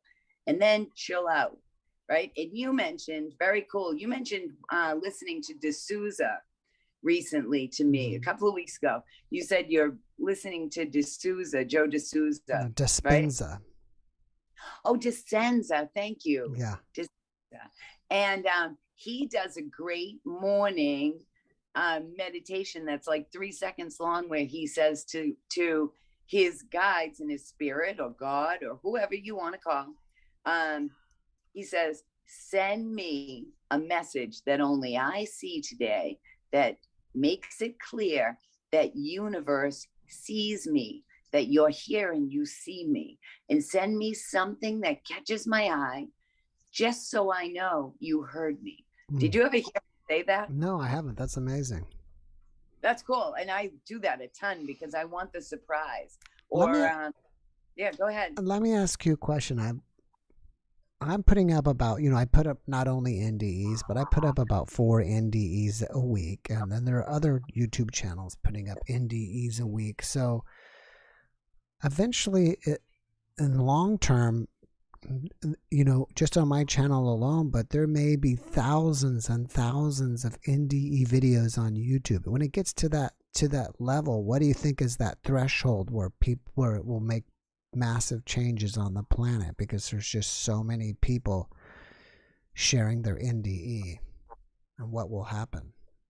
I think you are a guiding light to that. You are doing it. And that's why I put this out so much. That's why I read the Zoom number. I think we are living it in real time right now. So I study economics. And if anyone wants to know about crypto, whether it's good or bad, or you have issues and you have questions, you can totally call me and I will help you out, because they need to be adopted, and they need to be adopted fast. Lightning fast as you can bring it on, because they can't be manipulated, and they can seem confusing if you haven't looked at them. I'll help you out if you want. So we have that happening. That's real-time financial change. That's global. That's a big deal. We have gold and silver use for bacteria and sterilization and virus. Huge. All of that is part of the new technology. We have antivirals. No matter what you've heard from whoever you've heard it, investigate it, because it's important for us to know about them and share it with each other. We have spiritual insight from, how many are we at? We're at like 20 million people. That was 5 years ago, right? So I stink at technology. If anyone wants to help me, I will make it up to you, or I'll have the universe help you to make it up to you. But I just now started a discussion board just based on donations, because I want to teach people it and I want them to see it in their own life. I want to be able to say, here, do this exercise with your body. Do some remote viewing and see it. Keep a note, practice it on purpose. Do out of body stuff, practice it on purpose. Feel what's coming to you, call money to you. Money's really easy, it's energy, but we've been taught fear, right? So we have to get over that by seeing it in reality. You go, oh wow, yes, because I'm learning to talk in the proper method. Like we'll usually say we want it. Well, if you tell anybody what I want is to want it, then tomorrow universe is going to say, I gave you more want. Do you want it? And you say, yeah, I want it. And universe says, I did it then. Congratulations, you want it. You got what you want, right? Right. So we didn't teach each other. So there's nothing magic about bringing energy to you. We're all energy. And there's nothing wrong with, I study legal, I study law, and because it's important and it will be important for our next generation. And we're going through the fastest learning in the next 2 years with a ton of fall apart. And people that don't know this are going to be having a hard time. We already know it because we were told it years ago. I've been watching the whole thing go. So the ones that if you go in the rebuild area and you do things correctly, you're not even going to notice what happens. You're not going to notice it because we already did everything we need to know. So we'll be fine. And that's great because we're turning into adults as spirit. So that's, I'm just putting that together now. And in a couple of weeks, I might be able to tell you a website. And it's only to get the word out and say, here, this is a real exercise that I want you to really do. If you say you want whatever, you want to align things for tomorrow, great. Here's how you do it, right? Because it's time now, don't you think? Mm-hmm. I need to interrupt a quick minute because I'm getting closer to being my time of finishing. So this is my last call. If anybody wants to join us, you got to hurry up and get in. I hold over if there's someone there, but I'm letting people know that I'm again giving out my last call if you want to get in and share this week. While we're waiting, so do you have any Dogecoin? Doge? No, I don't have any Dogecoin, only because I go with really safe ones. But if you want to know a really good coin, probably Ethereum is the solid one to buy $20 in, or whatever you have. You don't have to own a whole one. Try to get 0.001 of a Bitcoin should be your goal, and it should be a fast goal. Like this year, try to get, I think it's like $500. Slowly but surely, you can put $10 in a week if you want. Anyone that's interested. Well, let me stop you there. You said that isn't manipulated. Oh, I got somebody. Everything's but you said crypto isn't manipulated, but it seems like it goes up and down the value. A free market should go up and down. That's what a free market should do. But I take that back. It is totally manipulated. Every single market on the planet is currently manipulated. Oh. We know that. I take it back. I made a mistake. It's totally manipulated right now. But because there's only so many on the planet, and many get lost and many get whatever, Bitcoin is a very solid, $100 investment over the next 6 months. It's really important to have something like that as we go through this. Remember that China, we've just had 4 major real estate companies go under through China. Well, they owned like half of Australia. They own ports. It's serious. Is that Evergrande that finally went bankrupt now? Evergrande, and then there's 3 other ones that are following in those footsteps. So that affects our bonds. And bonds for a company, what they were doing is getting U.S. bonds, going to get a loan against the bond. Here's a bond, give me a loan. I'm going to buy a huge amount of property in the U.S. And they did that over and over again. Well, now the bank says, pay it. and they say, sorry, we're not paying. Well, it's not connected to the land. The land was purchased, so they already own the land, right? So if you follow what is really happening in transactions over the world, you'll see that much of our good producers of meat have been purchased by China. You'll see that much of our land, right? Bill Gates is the largest landowner. Plus, they're putting the carbon pipeline through, so they're buying up farmers' land. Plus, they just paid farmers 1.5 times the value of their crop to destroy it. Now, think of why you would do that. Why would you want food to be destroyed? And then months later, seemingly unrelated, maybe coincidence, the shelves are empty. And our meat has been bought out. It's being shipped. Wow. Right? Yeah. Those are real life things. And they're real life things because those bad systems, essentially, nothing to worry about either, by the way, because we're fixing it. So it's not a bad thing. It's just be aware of it, see it, so that it won't surprise you. Right. I gotta run. I gotta run though. I got someone waiting, and I'm so sorry to cut you off. Love it. Bye bye. All right. Thanks for stopping by. Thanks for the super thanks. All right. Bye bye. All right, Brady. We'll get Brady in real quick before we go. And again, I keep going if people are here, but if people aren't here, then I stop. Brady, can you hear me?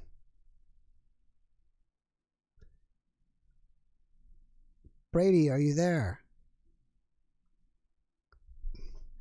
I see you, but for some reason I don't think you have your mic muted or something. Your mic on your headset. Oh, I heard you there. There you are. Okay. Got you. Okay, cool. Brady, cool. Where are you zooming from? I'm from Chico, California. Chico. You know where that is? I've heard of it. Is it up there near Chico? It's either, I don't know. I can't remember if it's SoCal or NoCal. It's NoCal. It's NorCal. That's Chico State. You may have heard of the college. I guess, is it by San Jose? No, that San Jose is more NorCal. Chico State's, I'd say it's closer to like Sacramento. Sacramento. Okay. A little more north even, but it's a really cool place. Are you a piano player? How did you? No, not that. I saw the other painting. Oh, on you your saw wall. the other one. Yeah, this one don't work. That's just art. That's Right. my real piano. Oh, great. Yeah. That's awesome. You record music? I do. I play, I sing, I play guitar. I have a bunch of singing bowls and a drum set. I like to play a little bit of everything. Oh, cool. Do you, maybe next time you can pop in and play like as long as it's your music and it's not like, I don't have copyright issues, like you don't have it copyrighted or published anywhere, maybe you can pop in and play for us. Yeah. I won't play like any Journey or anything like that. Right. Cost you thousands of dollars. Yeah. I actually always wondered what instrument do you play? A little bit of everything. Well, are you the same? I used to record. Funny enough, I don't know if I have right here as a MIDI keyboard. Nice. You can't see it, but I don't really do too much in it. I don't do too much music anymore, but I used to record and stuff. And I'm most competent as a drummer, but I can play multiple instruments. But that's my awesome. Best. Yeah. So are you making like new age music or Wow. So you got everything. You got everything. I've got this little apartment and I've that's squeezed awesome. Like every single thing I can possibly in here. Do you play live as well? I used to. I haven't in a long time, and I've been trying to create more metaphysical music with the. I had an incredible crystal harp, and it was just and you would play it, and it would just resonate a tone for like 5 minutes straight, and it looked like a xylophone made of crystal, and you hit one little thing on it, and it would just go and go and go, and the vibration you would feel was just so incredible. Wow. So I've been trying to get more into that because I started with when I was 17, I'd play in a rock band, and then slowly just started working my way towards my own solo stuff. And I like the prettier, softer, more quiet, more, the things that really pull the soul out of me. And so I got more and more into that. And it's kind of hard to write music for like metaphysical music. I don't know how people do that. I don't know how people write like the things you sleep to, that's like 448 hertz love tones. Right. gentle. So I don't know how people write that, but it's interesting you said that. I don't know how long you've been listening tonight, but it should be up tomorrow. I have from Sacred Acoustics, Eben Alexander, Dr. Alexander, and his partner, and we talk about how they made the binaural beats and how that all works out. I don't know if you've tried to make binaural beats, but basically you play like one tone and then you change the hertz like 4 hertz off. So it almost to the ear they sound like 2 tones, but they're off a little bit by 4 hertz, 6 hertz, 8 hertz. It's enough to, when you have it on, you pan one to one side and one to the other, this difference in 4 hertz causes this wobbling effect into your brain. And that's my take on it. But we talk about that, and all I could say is I listened to Joe Dispenza, I think, talk about his meditation music, and you've always got to have an underlying, whether it's a synth pad or some kind of droning sound that just never stops. Right.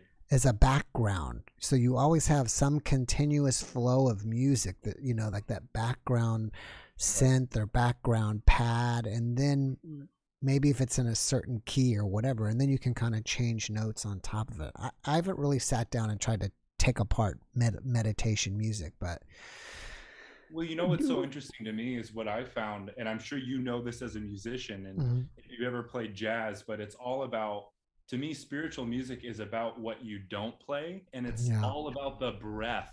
It's all about the lengthening of no noise and no sound. And I think that's what that droning is, because sometimes music, it's like modern music especially, it's forcing you into an emotion, or it's telling you what it wants you to feel or what it wants you to think.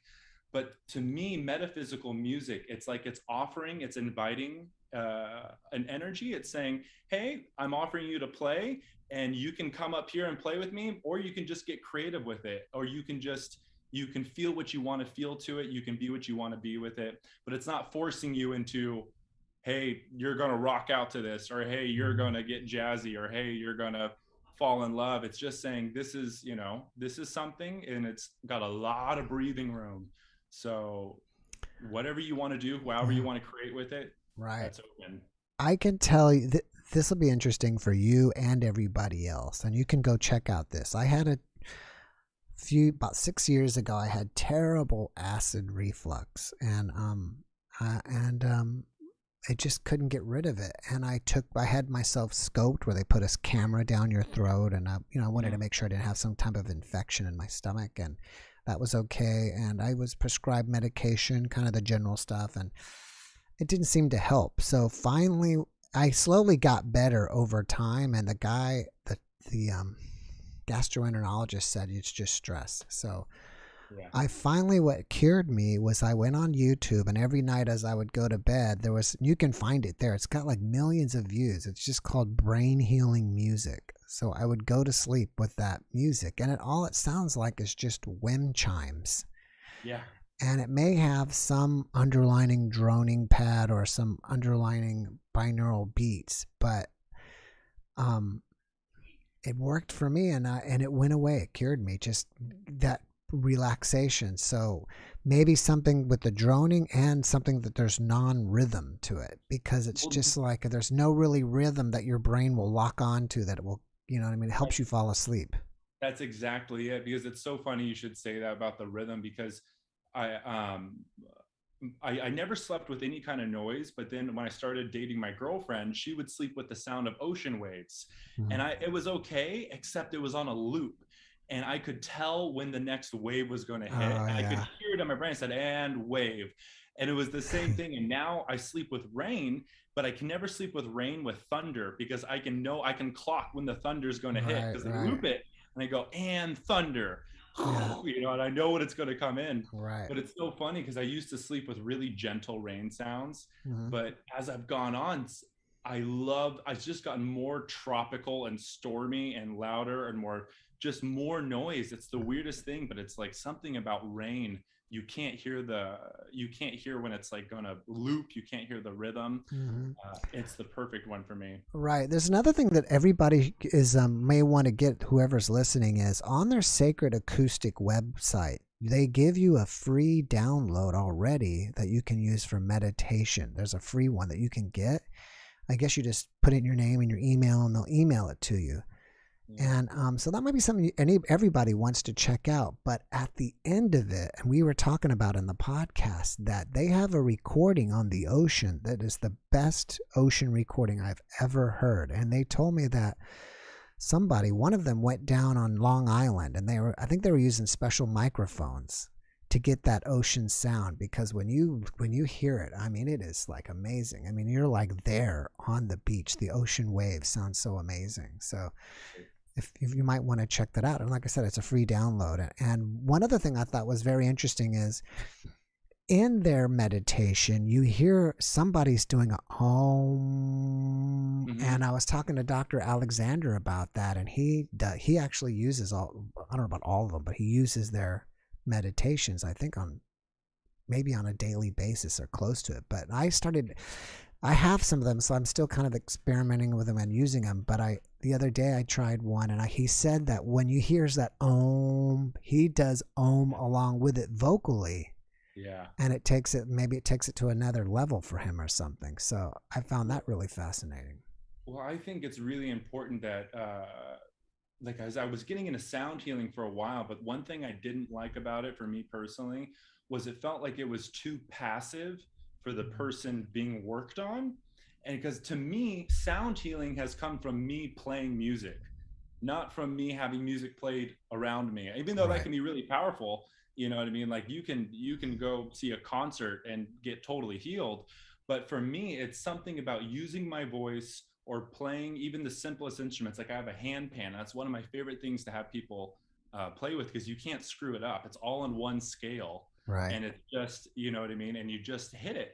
And it's the perfect instrument for for people who don't know music theory, but it allows you to create a melody, to create something. And to me, that's healing, because it's like expressing yourself through an instrument, or even just through your voice, through meditation, through chanting, through doing toning, anything like that. Is just, that to me is the incredible healing essence of music, not just listening, not just being like a observer. Right. I would agree with that. And probably also when you're there, I think, well, now it seems like the technology is getting better, but there's still maybe something that when you're there present where the music's being made, there's something even more. I mean, literally, it sounds are waves. So the sound, if you're there with the waves are affecting your body somehow. Right. So who inspires you? What is your music like, if it's anybody that we can note? You know who I really like lately is this young Norwegian girl named Aurora. Aurora. Yeah, it's spelled like Aurora Borealis, but she is just like a fifth dimensional entity. When you watch her and you listen to her, she's just got, her music is so full of heart and so full of love that you won't just listen and feel it, like you'll feel it in your chest. She's just got such a beautiful voice and beautiful energy when she sings. And when you watch her live, it's like she just embodies her music so well. So she's been one of my favorite people to watch lately. Other than that, I grew up with oldies because of my dad, so lots of that. But I was going to say, if you would say, who does your music sound like? Does your music who does my music sound like? Brady. I can't say. Okay. I can't say it sounds like anyone. I have no idea. Well, that's okay. If I was to put labels to it, I would say it probably has like a slow, haunting kind of sound. Like a lot, my music to me is kind of my own rhythm, which is a slow kind of haunting yet beautiful. Like ambient music. Almost like ambient, but I sing, so I do a lot of that. I mean, when I think of slow music, I kind of makes me think of like Massive Attack. No, yeah, I don't know if I've listened to a lot of that, but I don't know. It's kind of my own thing.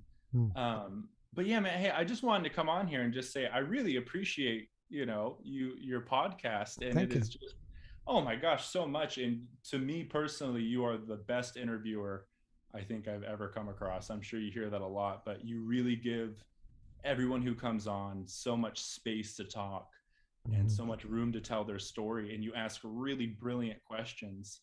And that's so important. I really appreciate that. Well, thank you for that. I really appreciate your feedback. Yeah.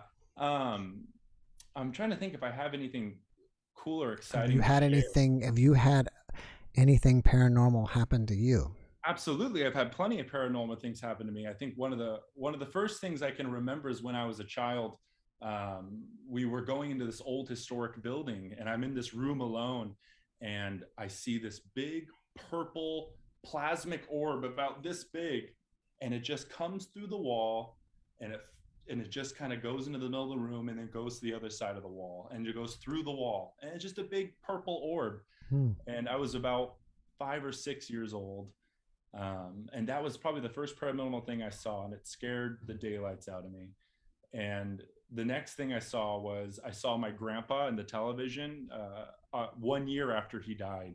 And you know those old televisions when you turn them off, and how it would kind of keep the picture or whatever you just watched on there for about 5 seconds. And frozen in the middle of the screen, I was a little kid and I was watching SpongeBob, and turned it off, and there's my grandpa's face right in the middle of the TV. And I run out in the living room and I tell my mom, and she goes, "That's so weird because he died 1 year ago today."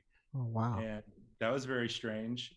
And then probably the most paranormal, physical, tangible thing that's ever happened to me was when I was 15. I had this globe on my desk made of crystals and rocks and geodes. So it was really heavy. It was about 60 pounds. So it takes a lot of energy, a lot of force to move it.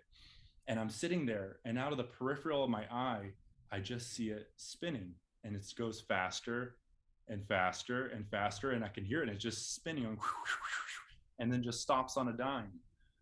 And that's probably the weirdest thing I've ever physically seen. And from that, I went and I sat out on the driveway till my dad got home. That again scared me so much. But I feel bad that these experiences scared me so much when I was young, because I feel like I shut off. Right. Yeah. Some really beautiful things. Yeah. So I'm trying to be more open to it now. I'm trying to wait for one of those experiences to happen again. But that's probably the most paranormal thing. Other than that, I've had some really beautiful like plant medicine experiences. And are you saying like DMT or ayahuasca? Ayahuasca, ayahuasca, mushrooms. I've done I've had a lot of healing ceremonies. I'm someone who resonates with being a starseed, and I've probably heard two-thirds to three-quarters of every NDE that's ever been released. It is just so fascinating to me. What starseed have you heard that you are? Yes. So for me, I feel like, and from what I've gotten from readings too, is the planet Lyra. Okay, Lyrian. So that would be Lyrian. Yeah. Okay, cool. So Lyrian would be my first initial planet. And then after that, I feel like I've split off into several other lifetimes. I mean, I think everyone who's on Earth has been on other planets. I don't think there's anyone who's actually just from Earth. I think most people have had other lives on other planets before they come here. But from Lyra, I know I've got Pleiades. I know I've got Sirius, Orion, Arcturus, and Andromedan. So those are ones I've all had lives on for sure. But the strongest ones I resonate with are Lyra, the Pleiades, and Orion, and but mostly Lyra and Pleiades. I would say those are my biggest ones that I really feel like when I read anything about them, when I hear anything about them, I go, oh yeah, I've been there. Yeah, one of my guests, I can't remember who it was, that one of my guests were talking about that said that basically everybody on the planet is a starseed. Oh, I absolutely believe that, because Earth, to me, from my experience, it's like going to Harvard. You know what I mean? It's a very challenging school, and I don't think people really just jump into Earth. I think it's a place that you'd want to start off, like say if you're a soul and you would want to start with a life that is a higher consciousness and a lot easier to transition into. So say this is a third dimensional planet, you might want to go into a 7th or 6th dimensional planet, kind of start to feel what it feels like to take on shape, take on an ego, you know, to be separate from source. And then later on, start traveling down the density chain until eventually you make it to Earth. Right. Yeah. Yeah. I mean, you're not, yeah, that sounds workable for me. And I think more than one has said that this is like the hardest place. I mean, you're like a warrior if you're on Earth. Well, it's so funny because so many people you'll hear the two polar opposites. You'll hear people say, well, like, this is kindergarten, and then you'll hear people say this is college, and it's a bit of both. You know, I think objectively from like an ET's point of view, they could see us as being very childlike. But I think once you're hearing the experience, you know, and I'm sure you've heard this with NDEs, just the weight of being here, just the density of being in a body. You know, you don't really got to do much. It's like just to exist on this planet, like that's enough. Yeah. You know, and there's a lot of people that when they come back, they express that they're angry that they came back. They didn't want to come back. Yeah. That's I've heard that so many times, and I mean, you could get it, the depression. I think that's why we don't have so many memories. I think that's why we forget. It's because if we remembered, I mean, I don't know what that would look like, but I could imagine the depression, possibly, you know, suicide rates, you know what I mean? Just the amount of people who would just not want to be here, because it's like, why would you want to be here and suffer on this planet when you can just go back home to what you know is just this beautiful, loving place? Yeah. It was so interesting. I don't know if any of you or any of my people that are watching, I had a guest on probably last week that I posted, and she went to the Black Void during her NDE, and she said it was boring there.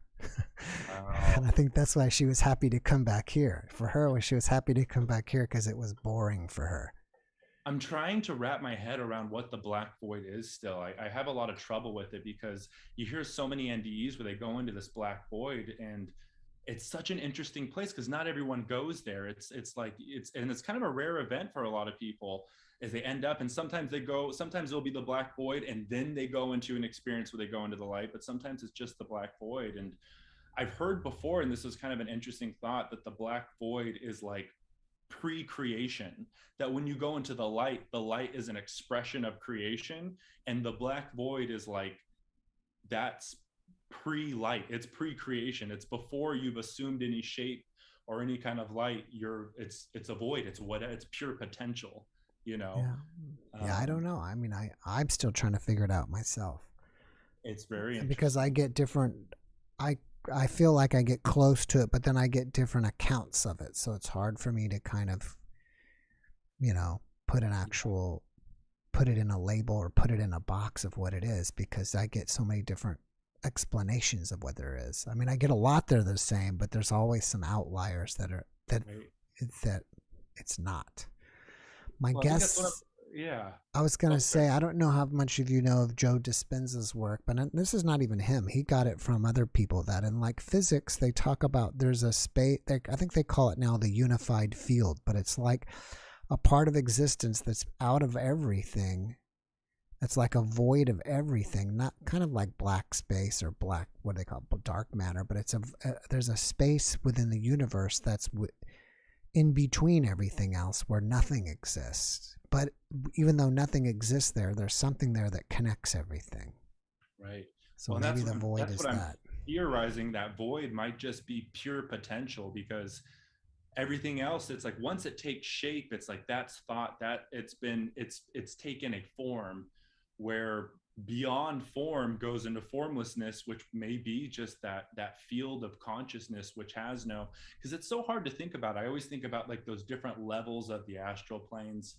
I would imagine there's a level that we can go to where it's very much like Earth, but because sometimes you hear people talk about, well, then I saw someone who looked human. It was my mother and she was young. And then there might be a level above that where people don't look human, but they might have a shape. And then you hear levels above that where it's just oceans of light. I was just melded with an ocean of light. So I would imagine that there's just these different levels depending on where you are consciously when you pass over, what you're ready for. It may be that a lot of people need to go to a plane where it's almost identical to Earth, where that's where they get comfortable, and then someone says, okay, you're ready, we're going to go to the next level now, you know. And I think that's the thing that you don't get from near-death experiences. It's like most near-death experiences, in my opinion, it seems like they kind of only occur in a waiting room. Like you get this experience where it's like you never really know until you get to fully cross over where you get to fully end up to, because people so often, it's like, well, you don't really get to cut the cord, you know, you just get to go this far. Yeah, I agree with you. I think most of them, yeah, they're either within the waiting room. I would say you know, not a major majority, but there's a certain majority that are in the black void, or they're here around the body. But there are some of them that go out into the cosmos and go to other planets and go to, like what you said, like regions of light where they just become one with everything, or with source. And so it just takes more. And it's kind of interesting that people ask me all the time about, you know, when are you going to come out and say your thoughts about what you think everything is, what my opinion on everything. But I'm not even ready to give my opinion on anything yet, because I don't feel like I've heard enough. Even though I've heard maybe 300, it's not enough. I need to hear thousands of them. Once I've heard thousands of them, then I may be ready to kind of, okay, well, this is what I think's happening, and whatever, you know. Yeah, what's going on. I think that's what creates the near-death experience obsession. You know, I mean, why we're all so obsessed with it. It's I think the image I'm kind of getting is, do you remember being in school where you had, I forget what these were called, but you'd have to plot points on a chart, and then you'd create the line that went through it. That was the best, the line of best fit, I think is what it was called. And that's kind of what we're doing. We're listening to these hundreds, if not thousands, of near-death experiences, and we're creating this line of best fit. We're going, okay, well, what do all these ones have in common? It's like, okay, well, they seem to leave their body. They can, so often they're looking at their bodies. So often there's others involved. There's a white light. There's a incredible feeling of peace and love. They're told to go back, a life review. And it's like, you know, okay, so we're getting all these similarities from hundreds and thousands of these experiences. And it's like, I think that's the obsession. It's like the more you get, the more you can kind of paint this picture a little better. Right. All right, Brady, I'm sorry, but I'm going to have to run. I got someone here, and I've already gone into overtime. But thanks for coming by, and I hope you come by and play some music next time. All right, right on. Okay, thanks, Jeff. All right, nice meeting you. Take care. Nice meeting you. Bye.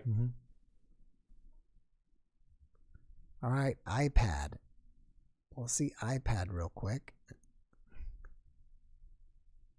And then we will get going. iPad. I thought I was going to know who iPad is, but I don't know if I've seen iPad before. He's connecting to audio. Hello. Oh, I think I got you. You got me. All right. All right. What's your name and where are you zooming from? My name's Leonard, and I'm zooming from Colorado Springs. Oh, nice. Are you in the military? No, I'm not. Oh, because isn't that where the Air Force Academy is? It is. It's where Fort Carson is, and Pete Field is as well. All right. So is it snowing up there yet? It is not. No snow yet. Wow. I figured you'd already had your first snow by now. Yeah, you would have thought, but a little warm this year. Yeah. All right. Yeah. So what's going on with you paranormally, supernaturally? What have you experienced? All right. I got 10 minutes. You ready? Go. All right. So I was in a room. It was kind of a softest white, and I was looking down at a girl, and she was about late 20s, maybe early 30s. She had red hair, fire engine red, like the girl in that Mueller and Scully thing, whatever that show was. 1 second, let me back you up. Are you in a room during an NDE, or are you just like in a room in a building in 3D Earth? During an NDE. Okay, so okay. I think so. You can let me know when I'm done. I'm not the authority. Yeah, neither am I. So she's prostrate in front of the Lord, or in front of God, and she's looking at her life review, and she's weeping. She's has her head down in her arms, and she's laying on the floor. And I can tell that she likes sex and drugs. She liked to drink. She liked to party. She had broken up a marriage. She liked crystal meth as her drug. Now you're well, I'm sorry to interrupt you, but you're in an NDE witnessing somebody else's life review. Is that correct? Yes. Okay, very interesting. I've never heard that before. She had pock marks on her skin, but I didn't see them. I just knew. And I'm looking down at this and I'm seeing her disappointment in herself. She's not being judged by God. She's judging herself, but she's very distraught. And as I'm looking at this, as time goes on, I think, okay, well, whatever. And then my heart starts to open towards her. And I think, this just happened on Earth. And I don't know why I'm in this space, but this happened on Earth, and okay, it happened. Then I heard God say, look. And when I say I heard that, it wasn't a hearing. It was like telepathy, but like it's written on your heart that said, look. And I looked down, and there was my daughter, not my daughter from this life, but she was my daughter as much as any daughter. I knew every dance recital. I knew when she'd skinned her knee, everything about her. And my heart opened up. And the closest thing I can describe it as is kind of like the prodigal son, is I didn't know this girl, and all of a sudden there's my daughter, and I only wanted everything for her. And it was horrible to see her in such pain. And then the universe, and when I say the universe, I mean God, everything, said again, look. And when I looked, there was my daughter in my arms, and she was about 3 years old, and she was grabbing me by the cheeks, and she said, Daddy, do you love me? And it broke my heart because, how could she not know I didn't love her? Everything I could possibly give her, I would give her. And then it was written in my heart, and telepathy, or whatever you want to call it, as much as you love her, I love you. And the translation is weird, but you can't conceive how much I love you. It's incalculable how much I can love you. You'll never know. And then all of a sudden I was in this light, and it was the whitest white that you could possibly know, just a million times whiter than the sun, and a perfect love that's beyond description. It's what everyone's looking for. No judgment at all.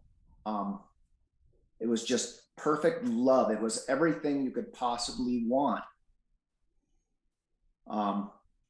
And then it was just gone completely. And I gasped for breath. And this happened while I was sleeping. And I took a big gasp for breath. And I looked up, and it sounds weird. It was very late. It was like 3 a.m, and it felt like I was glowing. And right away I closed my eyes and I slammed my head back on my pillow because I wanted to go right back there. But I've never gotten back there. And ever since I've been looking into what happened to me, watching your show. I've watched another guy listened to another guy named Chaz something. I think you might have had him on your show.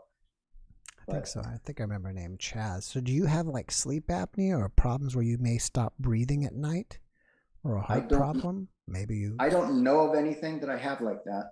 So that's interesting. Yeah. I mean, it sounds, like I said, it sounds like you had some type of near-death experience, or at least out-of-body experience. A telltale sign for me, about an NDE is you came back and gasping for air. So sounds like you weren't breathing. And was this a daughter from a previous life, you think? No, it feels like we're all connected. Like everyone would be my daughter. Like this is a person that was in pain, and we're all one, and I'm looking at her and I'm loving her as much as I could love anyone else, Mm-hmm. is you could feel maybe that for anybody. Yeah, it's an amazing story. I mean, it's hard for me, you know, I don't like to comment too much because I don't want to put my opinion into your reality, as well as try to let the audience make their own decision up about what the guests say. But you know, to me, you had some kind of out of body experience or NDE like experience. You haven't had any trouble breathing ever since then or before then, have you? No. But yeah, it sounds pretty amazing. I mean, how long ago was this? I want to say it was like 2 or 3 years ago. I wrote it down, and there's a little more to it. I'm pretty nervous being, you know, with you on YouTube. Or why? You seem normal to me. And I, you know, it's funny is I just decided to look at the audience to see if an audience had an opinion, and someone was saying astral traveling, which I guess to me is the same thing as an out of body experience. We'll wait a second and see if anybody else. We'll see what the audience says, what they think would happen. Maybe someone is saying, Lisa says maybe there's a child that isn't born yet. Yeah. Is that possible? There's a child that you're going to be having in the future. I'm 56, and I don't think my wife is having any more children. So the store's closed. Yeah. Maybe a grandchild. Maybe. But the thing that really just strikes me, and to this day, is the unconditional love of God is just so unbelievable. I mean, I thought I knew God. You know, I've been a Catholic all my life. I thought I knew what it was, but boy, you just have no idea until you experience that how incredible that is. I've been searching for God ever since, wanting to get closer, wanting to be back there, but I don't think it's possible in this life. Here's some more comments. I'll give them to you. One of them says, I bet he has sleep apnea or a heart condition. The next one, Gail, says, every time we go to sleep, we go into the state of sleep state dimensions, having experience in our spirit forms. Desire to remember them when you wake. Karen says, the dream was a message. We are all connected. Christine says, oh yeah, astral travel maybe, but the gasping for air is concerning. Jan says lucid dream. And another person, Little Tut, says lucid dream. Yeah, they can be really weird. I've had them. Possibly is another one. Maybe this was a child that you was aborted, had an abortion that you didn't know about. And the next, Christine says, thank you for sharing. It's always good to hear how much God loves us that we can't comprehend, which I agree with that too. You know, I mean, I think that we can't comprehend how much God loves us. And I ask some of the guests from time to time that they experience love that I'm always wondering if we can't even experience that amount of love in this realm that they experience on the other side. But some of the guests said, yes, it is possible. So again, see, I was talking with Brady that was here last, that there's no one box that's hard to put NDEs into because there's always some outliers. Yeah. Right. I don't know. I mean, it's all new to me. There's another one. Gasping could be from the OBE. Maybe just, somehow you were out of your body and your breath slowed down really slow. And finally, when you came back in, you had to, gasp for air. I'd never heard of this. Someone said, take the NDE quiz. I don't know anything about that. And 2 people are saying that. I need to look into that. Maybe somebody can send me the NDE quiz because I don't know anything about it. I'll look it up. If you happen to see it, mention it. Because I watch you every morning on the way to work now. Oh, cool. I'm so curious about everything that happened. I mean, like I said, the love that came through was so unbelievable that it's the only thing that I want anymore. Nothing else matters. Interesting. Another one, web surfer guy. I think it was an OBE, and God wanted to show him his love in a way that was relatable. And I think the NDE quiz now is they're saying from Dr. Grayson. You said that you watch me on the way to work. Do you drive a Tesla and it drives itself and you just hang out and watch YouTube? No, I put the phone down on my passenger seat. I don't look at you. I just listen. Yeah, I'm not causing any action. That's good. Yeah, don't look at me because I don't want you to, have a wreck on my account. No. Let's see. Anything else? Oh, I've heard of the Grayson scale, and I wanted to get Dr. Grayson on to talk about that, but I haven't been able to get him on. Yeah, everybody seems to be like me. I mean, it's hard for us to give you a concrete answer, but overall, I feel like it was a very positive experience for you. Yeah, it really was. Do you feel like you've been spiritually transformed and changed because of that? Yes. In what way? I look for God in different ways. I view God in different ways. Religion isn't that, I don't want to say it's not important. It's just different for me. Now I view God as more of something maybe a little bit more relatable, something that's not done with hocus pocus, and then that's not fair. Something that I don't know, that maybe I'm been looking in the wrong places. Maybe I need to look differently. I don't know. It's hard to explain. It sounds like God's found you. Yeah, I hope so. Because boy, the love of God, it's just unbelievable. Unbelievable. Yeah. So. Well, you had an amazing experience, and I really appreciate you coming on and sharing it with us. All right. And hey, thank you for all the work you do. You're an awesome guy. Thank you very much. All right, bud. All right. Well, I think I'm going to call it a night. I appreciate everybody coming and watching tonight. Thank you all so much. I'll be back next Saturday. So hope you guys can come and join me again next Saturday. And I already have tomorrow's podcast, I think, almost ready for you guys to watch. So check it out. And thanks again. And have a wonderful evening, everybody, including you.